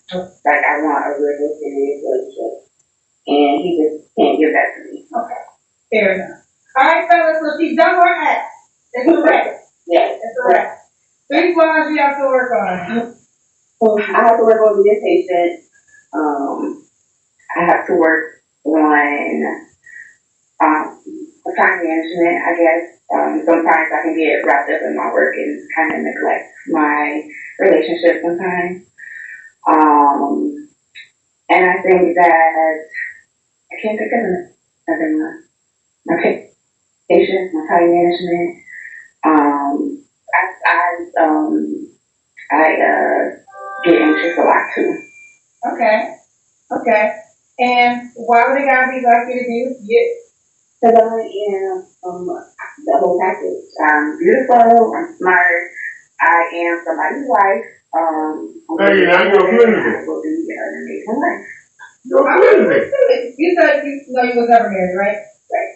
Okay. And then the age range you was dating again, you told me 30 to 45. So we got Cleveland, Buffalo, New York. She's a Libra, 33 mom to a 14-year-old. No man that is intimidated by her income. Make at least 80K. She can make an adjustment for 65. She'll date 30 to 45, that age range. And you don't have to be you ain't no wife. Right? Correct. Okay. Are you on the Kendrick Singles dating app? Somebody named Derek Wallace said ain't nobody's wife. Yeah, sure did not. So another used car salesman, and she did a terrible job at trying to get this car off the lot. Ladies, we are trying to get cars off the lot. We don't want these, because every year the manufacturer will make new cars, regardless if the old ones sell. It don't matter if they sell. The new model is coming. So y'all must understand that and move accordingly. That was absolutely insane, sister. You tripping. I'm a wife. How can you claim to be a wife if you have never been a wife and you are not displaying wife-like qualities? How do we know you're not displaying wife-like qualities? Because we said so, and you just hunched on a dude that refused to give you commitment 2 weeks ago. Free hunchers are not wives. There ain't no way a man making $80,000 a year is like, yeah, I like this. Yeah, she was just humping on that dude 2 weeks ago. That's nasty. That's nasty. This wasn't no soft corn like Skin Max. I'm gonna keep saying it. Y'all be hunching wild, disrespectful. You probably was spitting in her mouth. Yeah, all that. A wife. Shout out to Divine Photos. I see you dropped her IG. We'll pull it up real quick. This is Big Mama in the house. She out there. She ain't got a hard time getting meat. It just ain't the meat she wants. It's the meat she can get. And raw. She listen. Yeah. Yeah, she right. She can't get the meat she wants.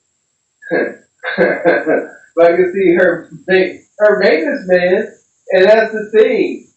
Typically, the maintenance man is the meat they want, but it's just not the relationship commitment they want. But typically, the maintenance man fits the physical, to a T. And that's why he's maintenance man. Keep that wig right there. For the medium man. That wig. So whenever men hear that you got a maintenance man, they're not looking to come in and be your husband. They're looking to see if they can replace the maintenance man. Shout out to medium man. That's it. I ain't trying to be your wife. But that maintenance man position seems to be pretty cool. All right. And there lies the problem. Well, virtually all of these women have maintenance men. Ain't none of these women virgins. Y'all are not nuns. Y'all ain't in the church. So to some degree, virtually every single woman has a maintenance man to, whether you cut him off within the last 6 months or so, who knows, but he's lingering. And all it takes is a drunk, lonely night. Y'all know they joke about the drunk text? That is real. That's notorious. The drunk text. She gets drunk, hit up her ex. Remember what we did last time? Remember? And it's up and stuck. And then she'll go see him. She'll let him do what he want to do to her half his way. And then she'll wake up in the morning talking about, I shouldn't have did that. I ain't gonna never do that again. So that's her IG. Make sure y'all go and jump in her DM if you like her. Because, a lot of times, we sit up here and talk a lot of times, but it's not unanimous. So, me and Mr. Walker are married men. So if you feeling froggy, go ahead and leak in her DM. I mean, she's right to do it. I wouldn't fool with her. There you go. Then let us know if we wrong or if we right. But until then, stand by. So we're going to take this moment and raise galaxy. Oh, for sure. We go booty. We got us the gun line. Show us the gun line, bro. We may not know which way to go. Oh, Lord, see the shit. I just made me some triple rights. You already watched the last one? I play the fool, play the fool. Everybody plays the fool sometimes. No exceptions to the rule. Listen, baby. Everybody plays the fool sometimes. No exceptions to the rule.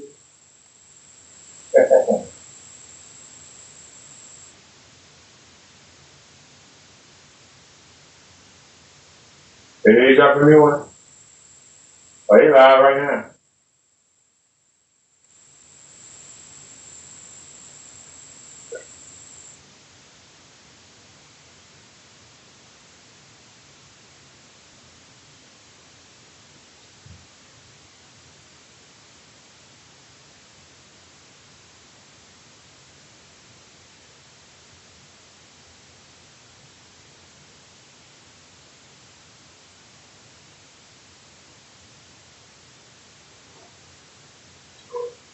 Dad's gonna boil over. I've been watching this pop.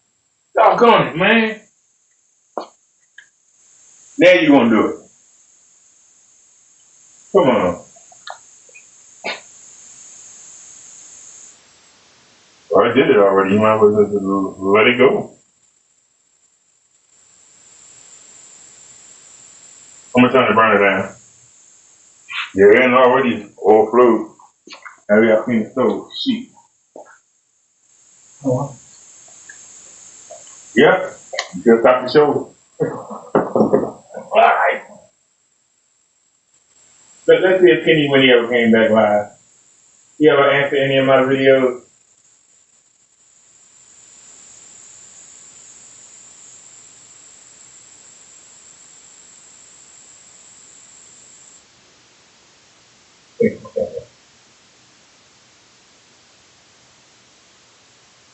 No. Take a look at this idiot.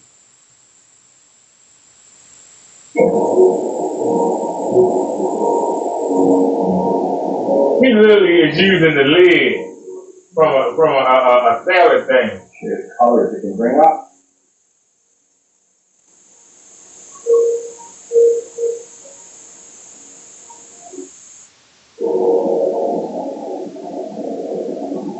Pause.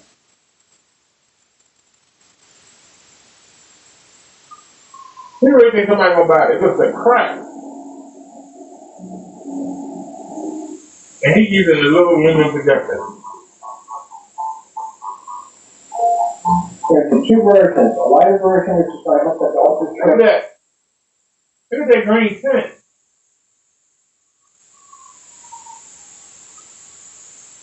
I don't understand why he thinks. I just don't understand why he thinks this looks good. And then chippy. That was supposed to be, that lady had a white coat on. Why never? That for the screen, rear projection screens that have a more of a clear coat. So you can shift the image down, take the screen. You really don't have no shame. I mean, they'll use anything. They'll use anything for a screen, y'all. You don't have no shame. They'll use anything. CRT. What the hell is that? Kind of feeling like it's feeling like there ain't nothing white on this screen. There is nothing white on this screen.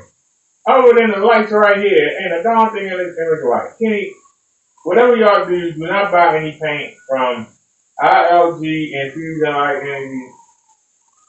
Don't buy nothing for this man. Man, Kenneberg, BlackTurkVision.com, don't buy nothing for him. Don't buy none of that paint. This paint is trash. It is terribly trash. It's trash. It is trash. It's trash.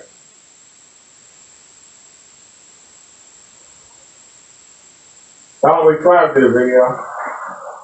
What are you doing on Partake Radio? Alrighty guys, welcome back. Soundwave 5 back with another demonstration. A demonstration that somebody out there in the world said couldn't be done, wouldn't be done. Here we have now, he bought me this screen. Sample card. It's overflowing again. Damn, I put on a low burner. Barrel pewter gray. Damn, it's still overflowing. Down here, the whole beer. This is one that I painted in a demonstration a while ago comparing it to one of Pro's paints. Now, he never acknowledged that one, but here's the gray screen here with Vega on it. I will put it here in the light so you can see that the tone here is fairly similar. Fairly similar. It's a gray. Gifford stated many times that pewter gray will match the gray screen guys mixes, and they won't dare do a demonstration on that. So why don't we go ahead and get into it, and I will show you exactly why it's not the same. And you'll be paying attention to things like the whites and the discoloration in the whites, and that's tertiary. That's not having neutral imagery. I try to give y'all a full screen as much as possible. Everybody else don't.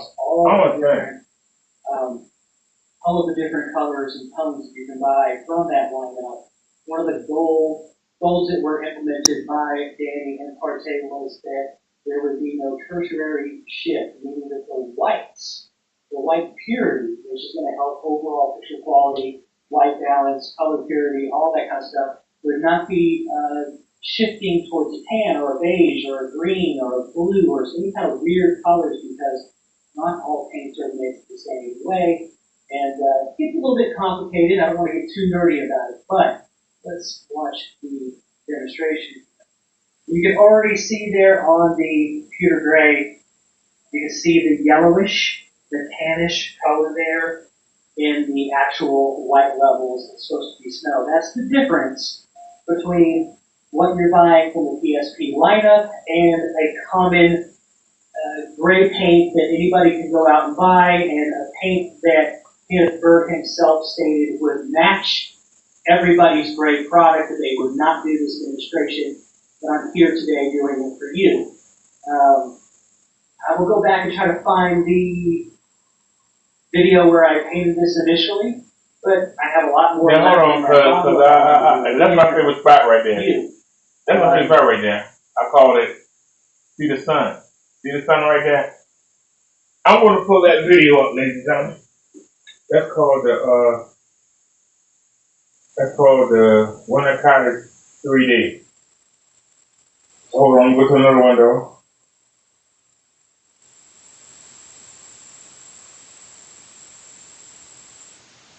Winter Cottage 3D.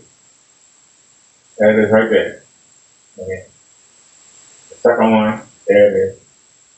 Winter Cottage 3D. Now, we're going to go, I'm going to mute it, and let it play. What you coming in for?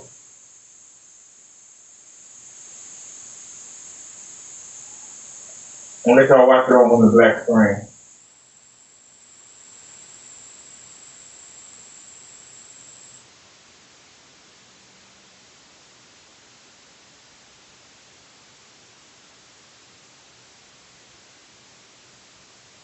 We're getting there. There we go. Can y'all see the sun? Now this is a black screen. He's using two different grades.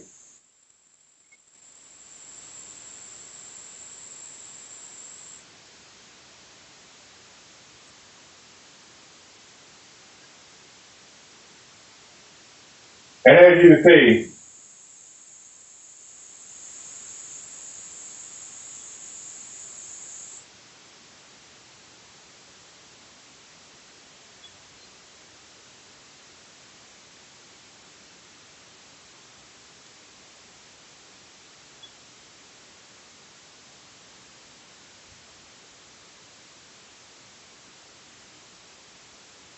just letting y'all see how good this screen is.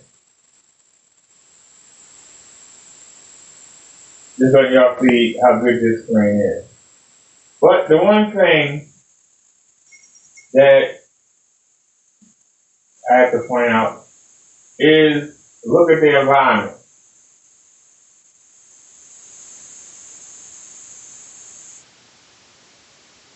And this is somebody who I consider a good person. But look how dark it is in this room.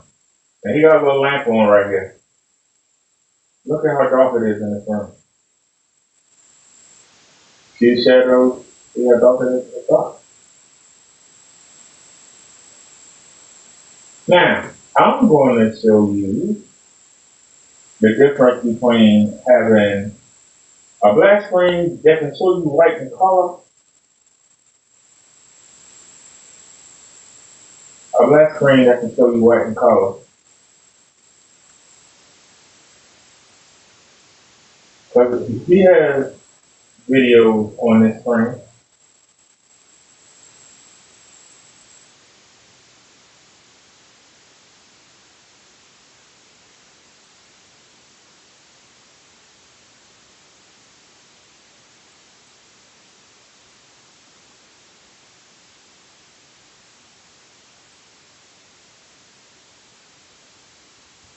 Is the first thing to pop up? Or let it pop up? We'll give it a little bit of music. Just run it down.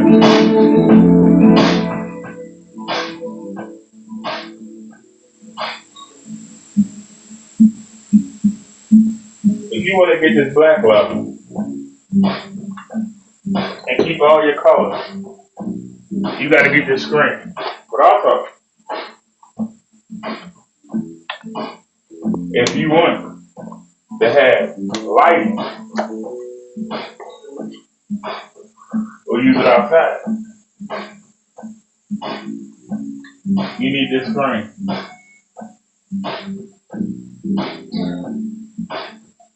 But you get to keep a black level. Because I can tell you right now, ladies and gentlemen, I can take you up to the ceiling, which is white. And where's the black? Where's the black? Look there. Look up there. Where is the black? Right there. Same color, but you get a black. That's what makes this stand out, ladies and gentlemen. You got a lot of people that's going to tell you a lot of stuff.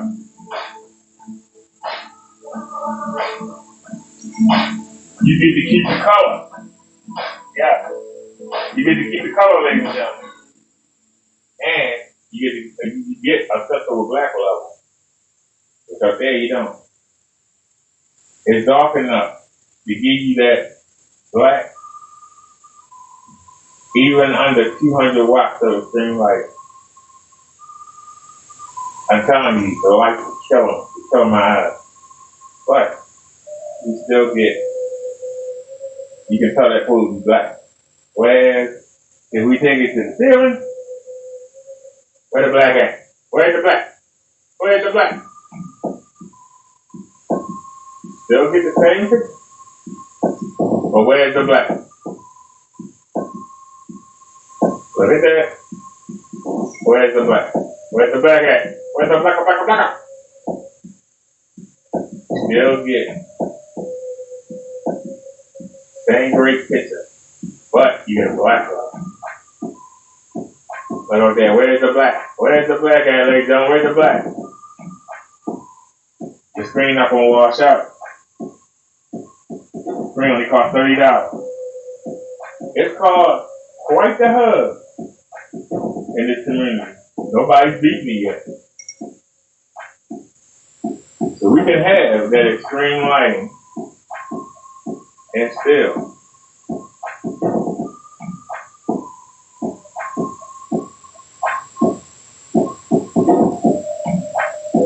Now the camera's picking up the white light. But watch this. I think this mouse pad. Look at that. All I'm doing is blocking one of the lights. The one that's deep in my eye right now. Take it away. Bring it back. Take it away. Bring it back. Take it away. Bring it back. Take it away. Bring it back. Look at that. That's what I see.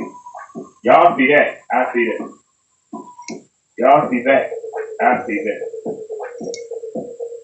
This is what y'all see. The camera picking it up. Your eyeballs automatically readjust. That's what you see. That's why this is the best screen in the business.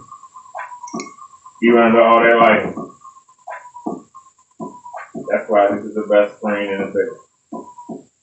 And I can show you, if you ask me, I can pause the video and I can show you every detail that's on that white. I can walk over there and show you every detail that's on that wall. And remember, we are zoomed in. I can zoom out like they do. I can zoom out like they do.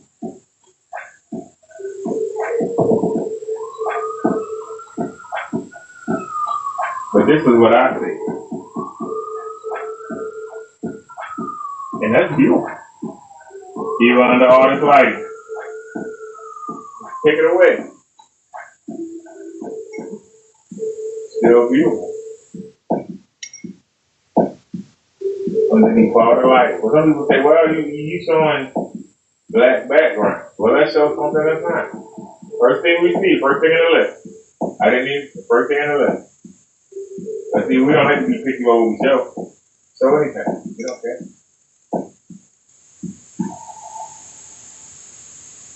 We don't care. We can have the lights on and still. You see how bright it is in here. We don't have to sit here and there ain't no shadows. It's bright as hell in here. Ain't no shadows in here, ladies and gentlemen. You don't see nothing dark up there. Everything is wide open. Ain't nothing hidden. That's why this is the best screen in the business. My opinion. If somebody beat it, it's a chance. This is a chance for somebody beat it. A lot of people want to beat it, but they can't. It's the best screen in the business. It's so good, I put it against the white. Let me take out the USB cord so I put it up against the white.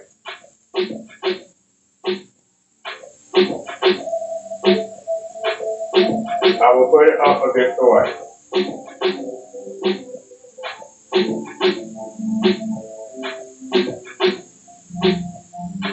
That's what kills them. Everybody that want to do a demonstration and try to beat the screen, they won't do what I did. Now I showed you with the lights on. Let me show you with the lights off.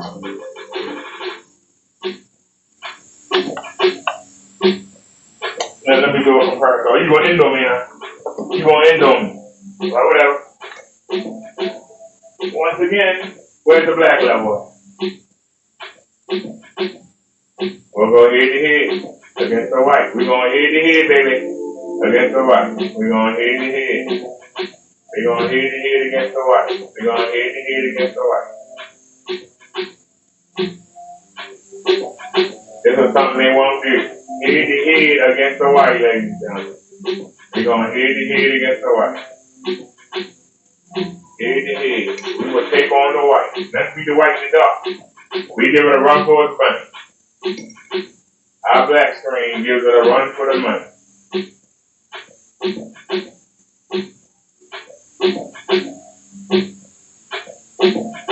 Where's the black at? Where's the black?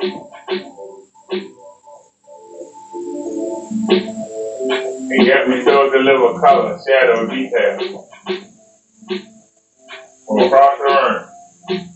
We'll go head to head. Look at that, ladies and gentlemen. Across the room, but look at that. Yeah, I'm laying down.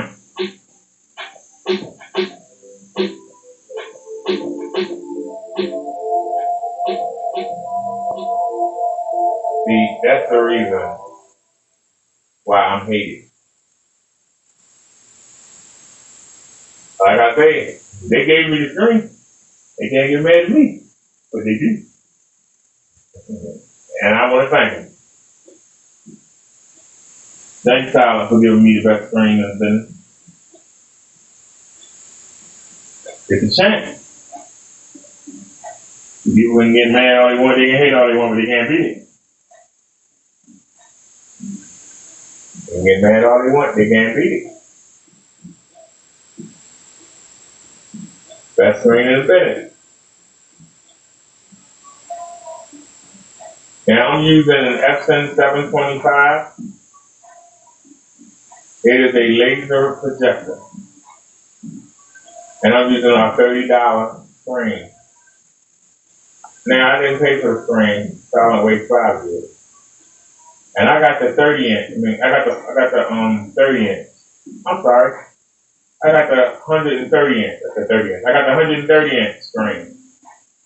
And I helped them sell out of them. So they only have the 100 and the 120, and they both $29.99. If anybody interested in trying the screen out, it got 2 sides to it. On one side, you can do this, and on the other side, you can do that.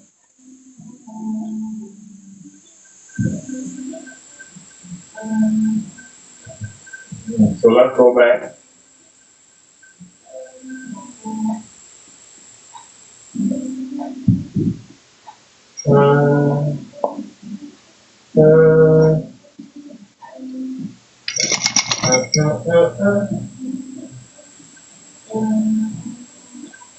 Oh no, we're not doing that. That was boring. We try something different. Y'all want to try this one? Hope I don't regret this. Let's go. Sometimes they have a tendency to stay on the same thing.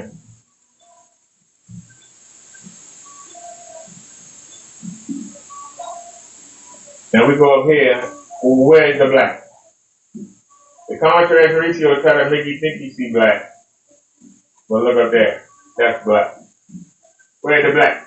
Where's the black? The contrast ratio is trying to make you think you see black. But look up there. That's black.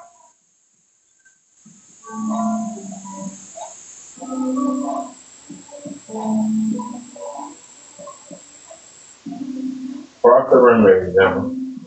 That's in our face. That's across the room. In our face.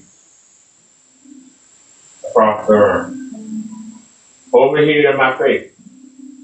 Across the room. Over here in my face. Across the room, ladies and gentlemen. Now, I'll turn the lights back on for you.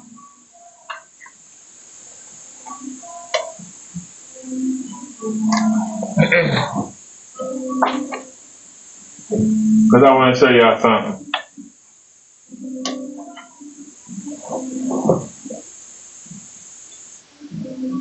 In order.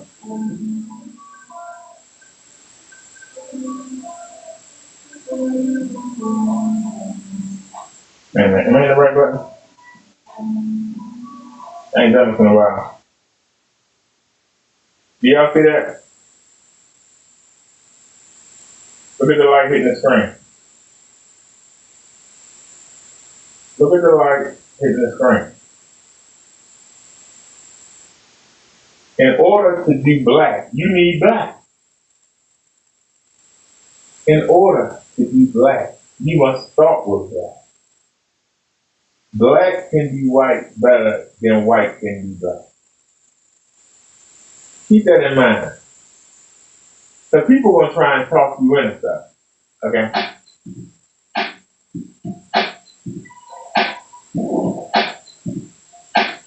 We don't.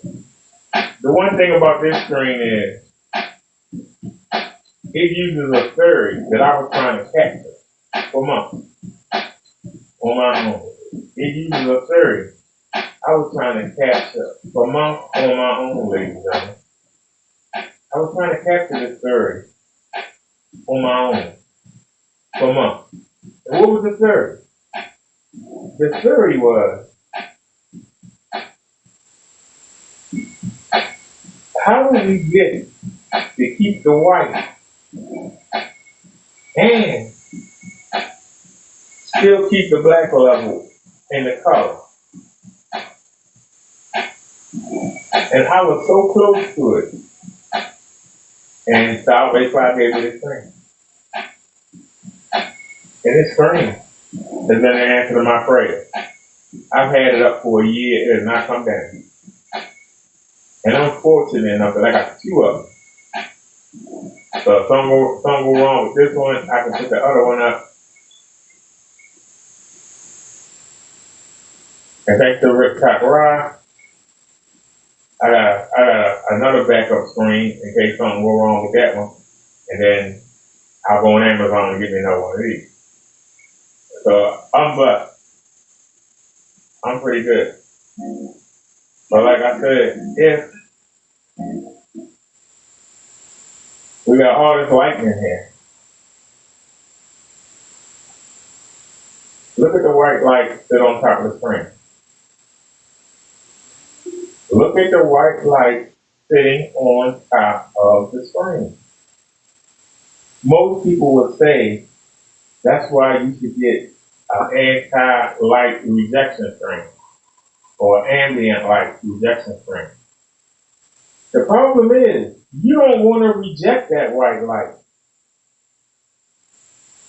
If you reject the white light going into the screen from the room, aren't you going to reject some of the light coming from the projector going into the screen?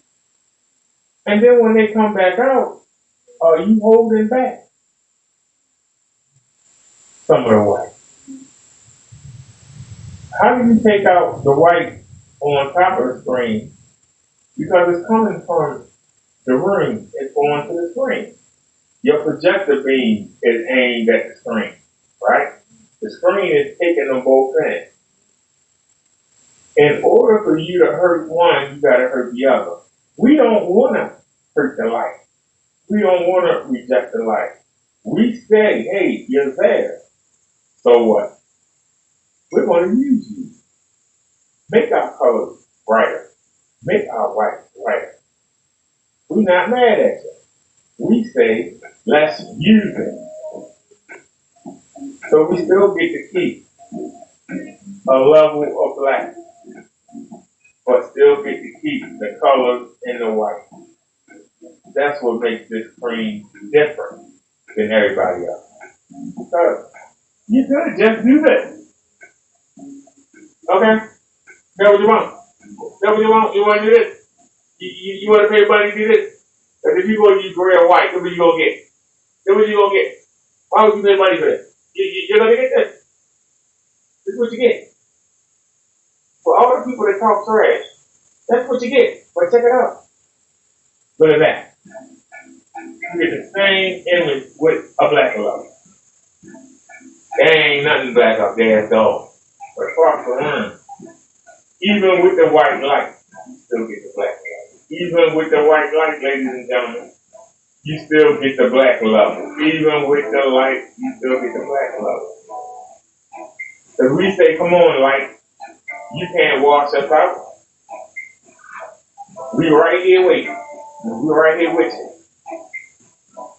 And you know, pretend and play with your projector and try to make it be black. You can try to pretend and get the high contrast ratio, all that bull crap. You can get that. Now you got people that'll tell you you can get a projector with a high contrast ratio. I tell you that's BS. You know how I can tell you that's BS?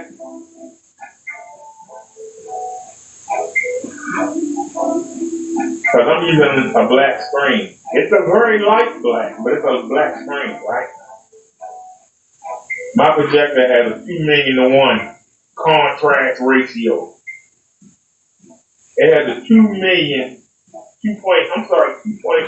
million to 1 contrast ratio. So if you're trying to use a white or gray screen,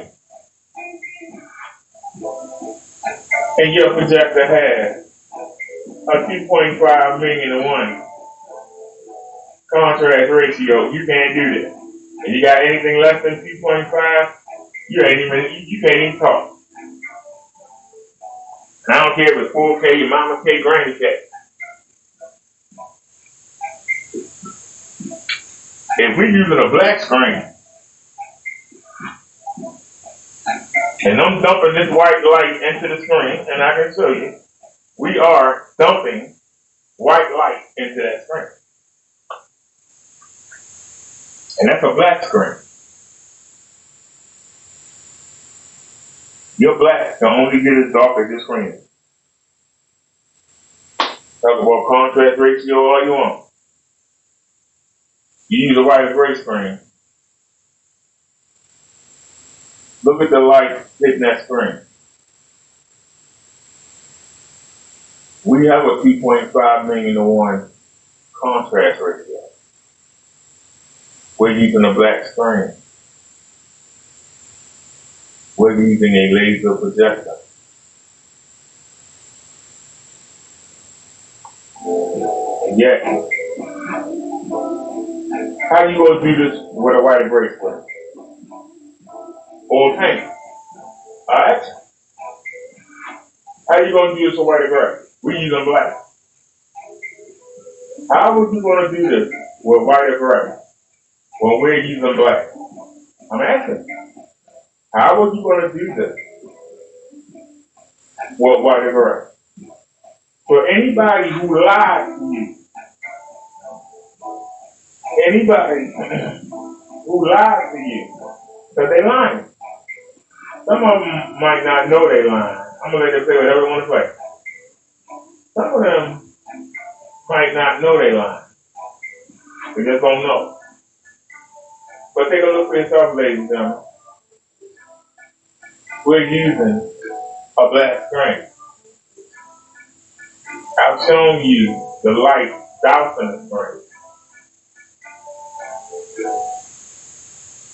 How can your white or gray screen not wash out underneath all that light if you're not using a black screen? And if you say my projector has a high contrast ratio, I say to you, this has a 2.5 million to 1 contrast ratio.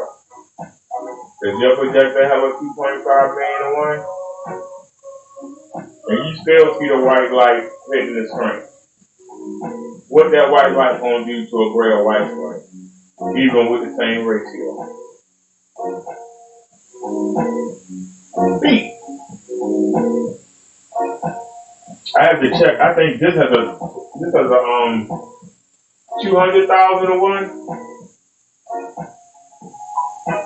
and of course it ain't showing nothing black. You a lot of help, ain't you? Here we go. How the contrast ratio doing? How's it working out for you? Where's the black? Where the black at? Where's the black? How's the contrast ratio working out for you? Where's the black? We try to use color to make you think you see black. You see black? You see anything black up there? Where's the black? See anything black? See anything black?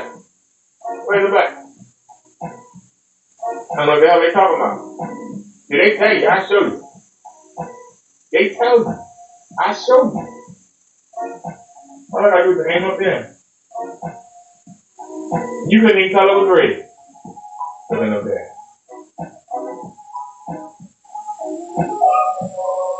The white light is washing out this cell. It's washing it out. But it can't wash out that. Even from 15 feet away, it's not washing it out. Look at that. When everybody else be showing white like this, it fades, especially to the bird. The white can't do nothing. There's an image here, and I mean, if you can pretend you see black right there. If you can pretend you see black right there, I ain't gotta pretend. I got it right there. I ain't gotta pretend I see black. It's right there. Up here, it ain't nothing. It's gone. You can't see nothing. It's gone. So that thing. And once again, you don't see no shadows. Yeah.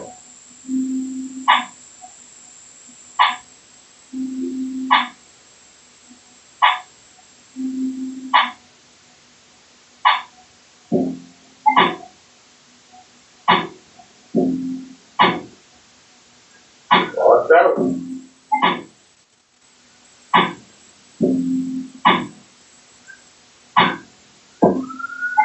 This is where the white guy is advantage, but not much. Where's the black? Where's the black? Where's the black? Right there. It's the best friend in the business, y'all. So let me get out of here, y'all. My food getting cold. I made some something right. I'm ready to watch the AEW wrestling. I appreciate y'all for hanging out with me. Like I said, this is the best friend in the business. And the best part is, whether you got the lights on or not, it's gonna make a difference. Right?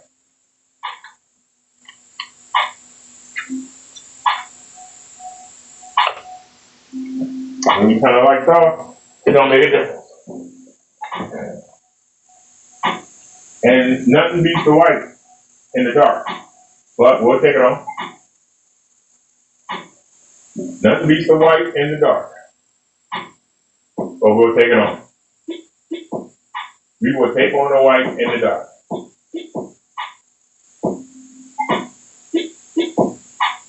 We will take on. Look at that black level. Where's the black at? Where's the black at? Where's the contrast ratio at? Trying to make you think you see black. Trying to make you think you see black. We ain't gotta think, it's right there. We ain't gotta think about do we see black, it's right there. And got all the color and everything. We'll go head to head with the white. Head to head here. You can't beat this screen. This is the best screen in the business. Y'all have a great night. Peace and blessings to you. Sorry to y'all who paid a lot of money for y'all screen, which is the money. Alright, y'all. I'll see y'all tomorrow. We got a mobile live. We got a mobile live tomorrow, y'all. We're going out. I'm only going out to get a couple things. It snowed yesterday and the day before. It snowed in the morning too. But it's supposed to rain. Hopefully the rain will wash the snow away. So all we're going in Walmart. I'm gonna get some bungee cords, some dish detergent, some bungee cords and some dish detergent. We're gonna go have lunch at Sam's, and I'm coming back home. Oh, I'm probably gonna get some tea and maybe some sweet, and I might get a couple more dinner. But that'll be about it. I'm just going out. I'm going out, really be going out. But also, that new umbrella we got, I want to get a bungee cord. I want to attach it to the shed. So hopefully it don't snap. Cause I don't think that thing gonna hold on there. And I want to see how it do before I spend. Oh, we're gonna put some money on the cash app too. We're gonna put some money on the cash app. So we can order another umbrella holder. I might order a whole new umbrella. I might get one of them beach umbrellas, some big ones. I have to see if I can get it If it's gonna be too tall, cause I might have to like put it on the side. And then I might have to put it on the side. But that might be an idea. If I get the bungee cord and I put the umbrella on the side, and then when I need it, I just take it out and stick it in a holder. That might be an idea, ladies and gentlemen, and it also not block the camera. So that's an idea too. Matter of fact, that's a pretty good idea. I'm gonna get a bungee cord, and I'm gonna get 2 bungee cords, and I'm gonna attach it. I'm gonna bring it down, and I'm gonna attach it around the chair, and then that way, yeah, I'll attach it around the chair, and then that way it won't be sticking up, and hopefully it won't get broke off. That's a pretty good idea. And then when we need to use it, I'll put it on the stand. So that's a pretty good idea. They just saved me some money. I get a bunch of cords for like $5. So they're spending money on that. Yeah. I ain't thought about that. Like I said, we really don't even use the umbrella really. We really don't even use it. So it's just a look. But I mean, we really need it. I'll bring it out. Alright, y'all have a great night. I'll see y'all tomorrow. Thanks for watching. Mobile Live tomorrow, y'all. We're gonna be out in the snow. So hopefully we won't get sliding to a car or something. You never know. But you gotta watch. Alright, y'all. Mr. Revbrothaderr, I'm out. Peace, everybody. Thanks for watching.